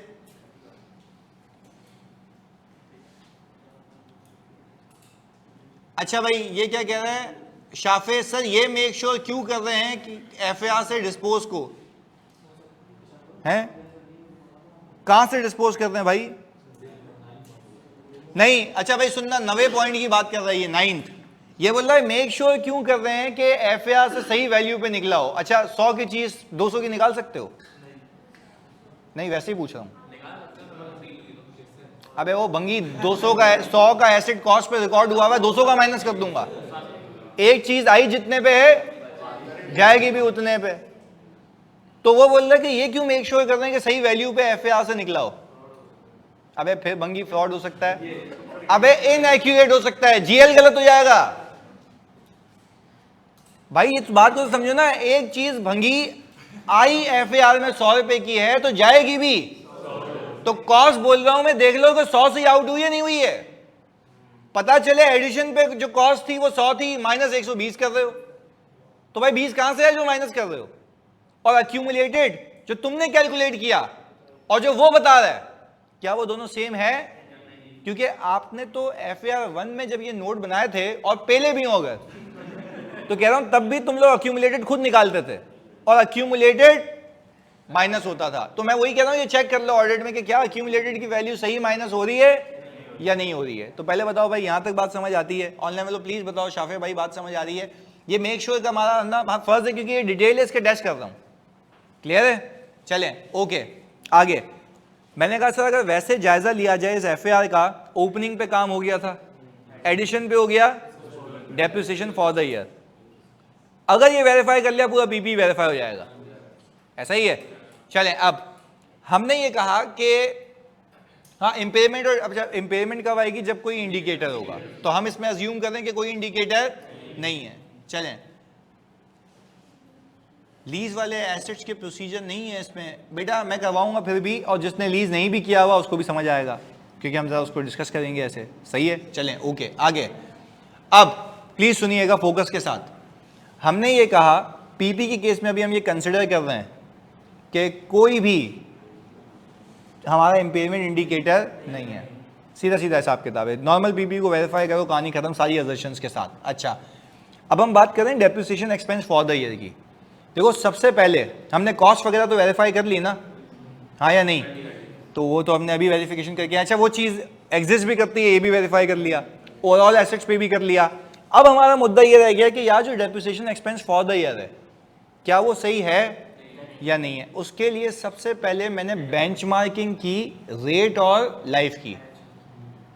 अच्छा कैसे की सुनना, हमने देखनी है रीजनेबलनेस ऑफ द लाइफ या rates use by the management कैसे। अब मैं ये कह रहा हूं कि अगर एक यूफोन है, टेलीकॉम है, वो ये कह रही है कि जो हमारे टावर्स लगे हुए हैं फॉर सिग्नलिंग इफेक्ट वो 20 साल चलेंगे, और एक कॉम्पिटिटर है उसके एफएस मेरे पास अवेलेबल है, यानी मार्केट में अवेलेबल है, मैंने देखा कि वो अपने एसेट्स को 12 सालों में डेप्रिशिएट करा, तो भाई इतनी डिस्पैरिटी क्यों है। अच्छा फिर मैंने ये भी देख लिया कि यार उसके जो वेंडर्स हैं और जो हुवावे है वही देता है वो भी, तो ये नहीं हो सकता है कि यार ये डिस्पैरिटी हो। अच्छा डिस्पैरिटी है तो फिर लॉजिक होनी चाहिए, हो सकता है फिर वो प्रूफ करेगा आपको कि देखो हम 20 साल चलाते हैं उसके बाद एसेट बेचते हैं, वक्त से पहले नहीं बेचते। अच्छा वक्त से पहले बेचने का मतलब क्या लाइफ उसकी कम है, नहीं समझे। देखो वक्त से पहले बेचने का मतलब है मेरी जान के उसकी लाइफ कम है, आप रिप्लेस कर रहे हो, आपको चाहिए था दूसरा एसेट। बात समझ आ रही है। देखो अगर मैं अपनी लाइफ के आखिर तक लेके जाऊं ना तो समझ आ रहा है कि सही है मेरी असेसमेंट यार, 20 साल तक लेके गया मैं उसको और फिर जाके। पर अगर आप वक्त से पहले बेच रहे हो और वक्त से पहले बेचने पे आपको गेन बहुत माइनर से आ रहे हैं, तो इसका मतलब यह है कि आपने उसकी लाइफ असेस गलत की थी, आपने उसको पूरा यूज करने से पहले ही बेच दिया। देखो आप यूं सोचो ना, अगर आखिर तक यूज करूंगा WDV 0 हो जाएगी, वक्त से पहले बेचूंगा WDV होगी तो मेरा गेन कम आएगा। तो टेक्निकली बता रहा हूं कि जब आप वक्त से पहले बेचते हो ना तो आपकी कैरिंग अमाउंट होती है कुछ ना कुछ, ऐसा ही है, कैरिंग अमाउंट होती है कुछ ना कुछ, गेन माइन्यूट सा आता है कि sale price minus carrying amount equals to gain. पहले बताओ ऑनलाइन वालों यहां तक बात समझ आती है तुम सबको भी। एक तो ये फंडा हो गया, ये तो तब कह रहा हूं कि जब वो प्रूफ करने पे आए कि मेरी लाइफ सही है। तो अब मुझे बताएं जल्दी से प्लीज, सर रीवैल्यूएशन मॉडल के प्रोसीजर अलग होंगे बेटा। अभी हम पहले इसको डेप्रिशिएट तो कर लें, साल के आखिर तक पहुंचाएंगे, और साल के आखिर में क्या होती है, तो अभी हम आखिर तक पहुंच रहे हैं ना। तो अभी हम पहले ओपनिंग पे थे, फिर एडिशन की, फिर डिस्पोजल की, फिर डेप्रिसिएशन देखा, अब आखिर में पहुंचेंगे और आखिर में आप बोलना सर मेरा दिल हो रहा है मैं रिवैल्यू करना चाहता हूँ, तो फिर करें, फिर उसके प्रोसीजर होंगे। तो पहले आखिर तक तो पहुंचने दो, साल के आखिर तक। अभी हम डेप्रिसिएशन पर अटक गए कि भाई ये पहले तुम लोगों ने बोला एग्जिस्टेंस, वो भंगी की अकरेंस नहीं खत्म हो रही थी, सही है, वो 2G पे चल रहा है, सही, हम 5G पे हैं, सही है, तो भाई प्लीज। अच्छा अब रीवैल्यूएशन मॉडल बाद में आएगा, उसके प्रोसीजर भी अब आसान लगेंगे क्योंकि हमने डिटेलिंग यहाँ पे की हुई है, सही है, वो मैं करा दूंगा, उसकी आप टेंशन नहीं लें। आपको उतनी नॉलेज मिलेगी जो पेपर के 2 लेवल ऊपर होगी, आपको इंशाल्लाह आसानी होगी, पर आप प्लीज यहाँ पे बने रहें, सही है, बिल्कुल सही है, बिल्कुल कराऊंगा, ये मेरा प्रॉमिस है, बोला हुआ भी है मैंने, सब होगा कवर। इधर पहले अभी सादा खुशबू पीपी है, simple, opening, addition, disposal, depreciation, सही है। इधर देखो प्लीज फोकस के साथ। अच्छा हम बात कर रहे हैं डेप्रिसिएशन की, और डेप्रिसिएशन के लिए कॉस्ट वगैरह तो मेरे पास अवेलेबल है, राइट, वेरीफाई भी हो गई, एग्जिस्ट भी करती है, एप्रोप्रिएटली वैल्यूड भी है। अब मुसीबत है कि इन्हीं को डेप्रिशिएट करना है। पहले तो लाइफ देख लो ना सही है या नहीं है। अच्छा लाइफ की असेसमेंट कैसे होती है, बेंचमार्किंग से, कि we will compare the life of asset used by the management with the competitors. हो सकता है ना सेम लोग इंडस्ट्री में क्या कर रहे हैं इस एसेट को लेके, तो ऐसा हो नहीं सकता कि अलग कर रहे हो, एग्रीड। अच्छा फिर मैंने कहा कि अगर अलग कर रहे होंगे तो वो जस्टिफाई करेगा तुम्हें। जस्टिफिकेशन के तरीके क्या होते हैं कि अगर आप अपनी लाइफ के आखिर तक जाने से पहले उसको बेचो तो आपके छोटे छोटे गेन आ रहे होते हैं, इसका मतलब यह है कि आपने उसको पूरा यूज करने से पहले ही बेच दिया। तो इसका मतलब क्या था पता है, इसका मतलब यह निकल रहा है कि आपने लाइफ गलत ज्यादा असेस की हुई है। नहीं यही बात समझ, आपने अपनी लाइफ ज्यादा कैसे असेस की हुई है, हाँ तो आप पहले ही बेच रहे हो ना यार, आप पूरा इस्तेमाल नहीं कर रहे उसको, तो इसका मतलब यह है कि your assessment is very wrong. तो अब आप एक काम करेंगे, अब आप बोलेंगे भाईजान लाइफ को चेंज करो। और ऐसा एक सवाल भी था रिपोर्ट में, ऐसा एक सवाल था रिपोर्ट में जिसपे या तो शुरू का मुझे कोई दिखा था, मेरी बुक में ही सवाल है कि एस्टीमेट ऑफ लाइफ चेंज किया, ऑडिटर एग्री नहीं कर रहा।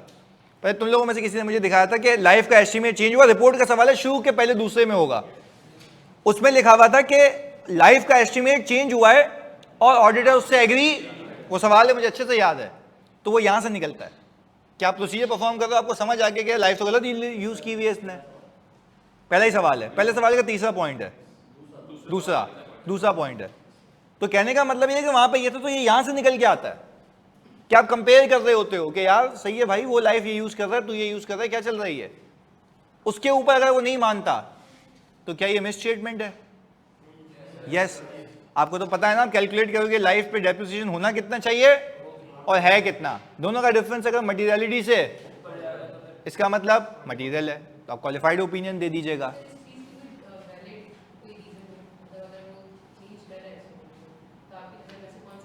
अभी तो बताया, वो बोल रहा है कि भाई मैंने पहले लाइफ रखी हुई थी ज्यादा, अब वो खुद बोल रहा है कि यार मैंने लाइफ कम कर ली है। अच्छा, मैंने कहा कम क्यों कर ली है? बोला देख ले यार, गेन आते रहते हैं छोटे छोटे, गेन तो ज्यादा आना चाहिए फिर अगर पूरा यूज कर लूं तो मैं। तो मैंने कहा सही कह रहा, तो यार लाइफ कम कर ले, तो वैलिड रीजन है, एग्रीड। तो यही है, वो बता दे बोर्ड ने पॉलिसी बनाई है कि हम क्योंकि हाई टेक कंपनी है, हमारे लैपटॉप्स जो है न्यू डेटा को सपोर्ट नहीं करते, तो हम 3 सालों में चेंज करेंगे। पहले लैपटॉप डेप्रिशिएट होते 5 सालों पे, अब कितने पे होंगे? तो क्या वो सही कर रहा है? भाई वैलिड रीजन है तो है, तो हम मना तो नहीं करेंगे। सही है, लाइफ इज एन एस्टीमेट, तो वो एस्टीमेट को ही तो चैलेंज करना है हमने कि क्या वो सही लेके चल रहा है या नहीं लेके चल रहा। क्लियर है? चलें, लाइफ का अंदर तो कैसे लगाएंगे? लाइफ अप एंड डाउन करने के लिए इंडिकेटर्स भी तो होने चाहिए ना। तो चसी यहाँ पे क्या मतलब, को आलू छोले बेच रहा था अभी तक इतनी देर से मैं, बोला लाइफ की असेसमेंट कैसे करेंगे, उसके लिए कोई इंडिकेटर्स भी तो होने चाहिए ना। तो अभी क्या बताया मैंने तुम्हें, मतलब हेडलाइट बताई है, इंडिकेटर ही है ना ये कि भाई जल्दी बिक रहा है, गेन कम आ रहा है, तो ये क्या है? भंगी इंडिकेटर ही है। रैपिड टेक्नोलॉजिकल चेंजेस हो रहे हैं, अबे ये तो रिस्क में भी कराया यार, तो ये कैसी बात हो गई कि इंडिकेटर नहीं है? भाई इंडिकेटर है, अभी तो ये पूरा यही तो सीख के आ रहे हैं पूरे ऑडिट में। इंडिकेटर्स थे तो ही तो मैंने तुम्हें बोला अच्छा बेंचमार्किंग कर रहा हूं, ये क्या है? इंडिकेशन देख रहा हूं, तो आप प्रोसीजर परफॉर्म कर रहे हो। इंडिकेटर रिस्क में देखे जाते हैं बेटा, प्रोसीजर परफॉर्म करते हुए नहीं देखे जाते। फिर वो जस्टिफाई करता है, आपको मैंने जस्टिफिकेशंस बताई कि लाइफ चेंज होने की वजूहत क्या क्या होती हैं। टेक्नोलॉजिकल चेंजेस हो गए तो मेरे करंट इक्विपमेंट की लाइफ क्या हो जाएगी, और अल्टीमेटली इंपेयरमेंट का रिस्क भी आएगा।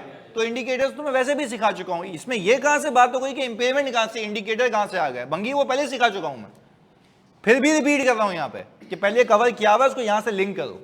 चलें, हमने कहा compare the useful life of the assets with the companies in the, यानी कॉम्पिटिटर्स की बात कर रहा है।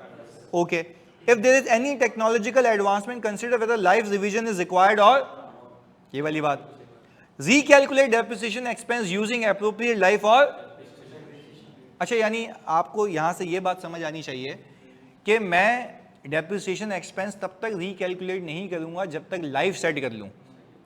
तो कॉस्ट कहां सेट हुई? पहले ही हो चुकी है। तो यानी बच्चे पता क्या लिखते थे शुरू में, direct we will recalculate depreciation. अबे भाई पहले वेरीफाई तो कर ले सारी चीजें। रिकैलकुलेशन सबसे आखिर में होती है, recalculation after due verification of the entire parameters. तो पहले बताओ पीपी की गेम समझ आती है? तो हजारों एसेट्स को कैलकुलेट करोगे, एक्सेल में कितनी देर लगती है? मैं ये फिक्स एसेट रजिस्टर है ना ये वाला, इस पे इफ का फॉर्मूला लगाऊंगा और कट ऑफ डेट सेट कर दूंगा। मैं ये कंप्यूटर को यूज करके ना, मैं खुद भी जब बच्चों को सिखाता हूं, मिलियन ऑफ एसेट्स होते ना, एक ही क्लिक पे सबको फॉर्मूला बना के ना डेप्रिशिएट कैलकुलेट कर लेता हूं पूरा। क्या ही फर्क पड़ता है? मैं इफ का फॉर्मूला लगाता हूं, मैं बोलता हूं कट ऑफ डेट मेरा 31 दिसंबर 2024 है, और मैं इफ की कंडीशन लगा देता हूं, क्योंकि ये तो प्रोग्रामिंग आपको आनी चाहिए, क्योंकि अब जाहिर सी बात है जितना हाई टेक एनवायरनमेंट में जाओगे तो ये सीखोगे भी इंशाल्लाह आगे आगे। इफ के फॉर्मूले के अंदर आप ये सीखते हैं कि इफ अगर मेरी स्टार्ट डेट 2024 के बीच की है तो फिर वो डेट उठाना, दिसंबर से माइनस करना, डेज पे इतने डेज के डेप्रिसिएशन निकाल देना, वो हो गया फॉर द ईयर। वो क्या हो गया? फिर एक और इफ की कंडीशन लगाता हूं, इफ अगर स्टार्ट डेट बिफोर 2024 है तो 12 महीने का डेप्रिसिएशन निकाल देना। कौन सा? तो क्या ओपनिंग एसेट्स जो थे उस पर भी फॉर द ईयर आएगा, और जो एडिशंस हुए हैं और डिस्पोजल पे अलग से कर लूंगा। हो गया पूरा वेरीफाई एक क्लिक पे। खाली फॉर्मूला बताया, कॉपी पेस्ट किया, सब पे लग जाएगा।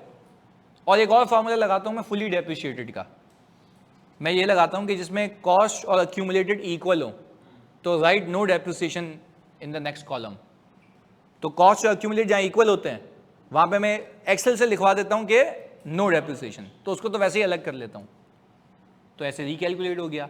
पर रिकैलकुलेट करने के काबिल तुम कब हुए? जब पहले तुमने कॉस्ट वेरीफाई की, लाइफ वेरीफाई की, तो कॉस्ट और लाइफ आ गई ना, अब डिवाइड करके निकाल लो। सिर्फ डेज का ख्याल रखना है, वो हमने कर लिया। अच्छा वैसे स्टैंडर्ड तुम्हें क्या कहता है, डेप्रिसिएशन भी सैंपल पे कर लो, कर सकते हो, मना नहीं है, पर क्योंकि कंप्यूटर असिस्टेड टेक्निक्स हमारे पास है तो 100% भी कर सकते हैं। इजी टू कैलकुलेट है ना, अगर आपने भाई फॉर्मूला आता है आपको बनाना तो कर लो सब पे यार, आपकी तो वेरिफिकेशन की एक्सटेंड क्या हो जाएगी, ज़्यादा हो जाएगी, तो हम ये करते हैं। पर ईवाई मैंने जब इस पर डेप्रिसिएशन कैलकुलेट करवाया ना, उसने मुझे बोला भी कि यार तुम मतलब तुमने पूरा कैलकुलेट किया हुआ डेप्रिसिएशन। मैंने कहा yes I have used computer assisted techniques. उसने बोला it is not required by EY methodology. मैंने कहा आई एम कवर्ड नॉट, मैंने ज़्यादा ही किया ना, कम तो नहीं किया। उसने बोला just a suggestion, you don't waste your time in this. मैंने कहा यस एक्सेप्टेड। अभी आगे चल भाई, रेटिंग 1 चाहिए तू हाँ बोले था। चलो चलें, तो अब मुझे एक बात बताएं कि अगर फॉर्मूला यूज़ हो सकता है जहाँ कंप्यूटर असिस्टेड टेक्निक यूज़ हो सकती है, वहाँ पे आपको सैम्पलिंग करने की कोई नीड नहीं है, आप सीधा सीधा कैलकुलेट कर लें। एग्रीड है? तो चलें जी, आई होप आपको पीपी समझ आया, आपने प्रोसीजर सीखे। तो अब अगली क्लास में इस पर एक सवाल होगा और फिर आगे चलेंगे। इम्पेयरमेंट हो सकती है, रीवैल्यूएशन हो सकती है, ये सारी चीज़ें। चलें, ओके जी, थैंक यू, अल्लाह हाफ़िज़। MS ऑफिस का बैच कब शुरू कर रहा हूँ? नहीं भाई, ओके।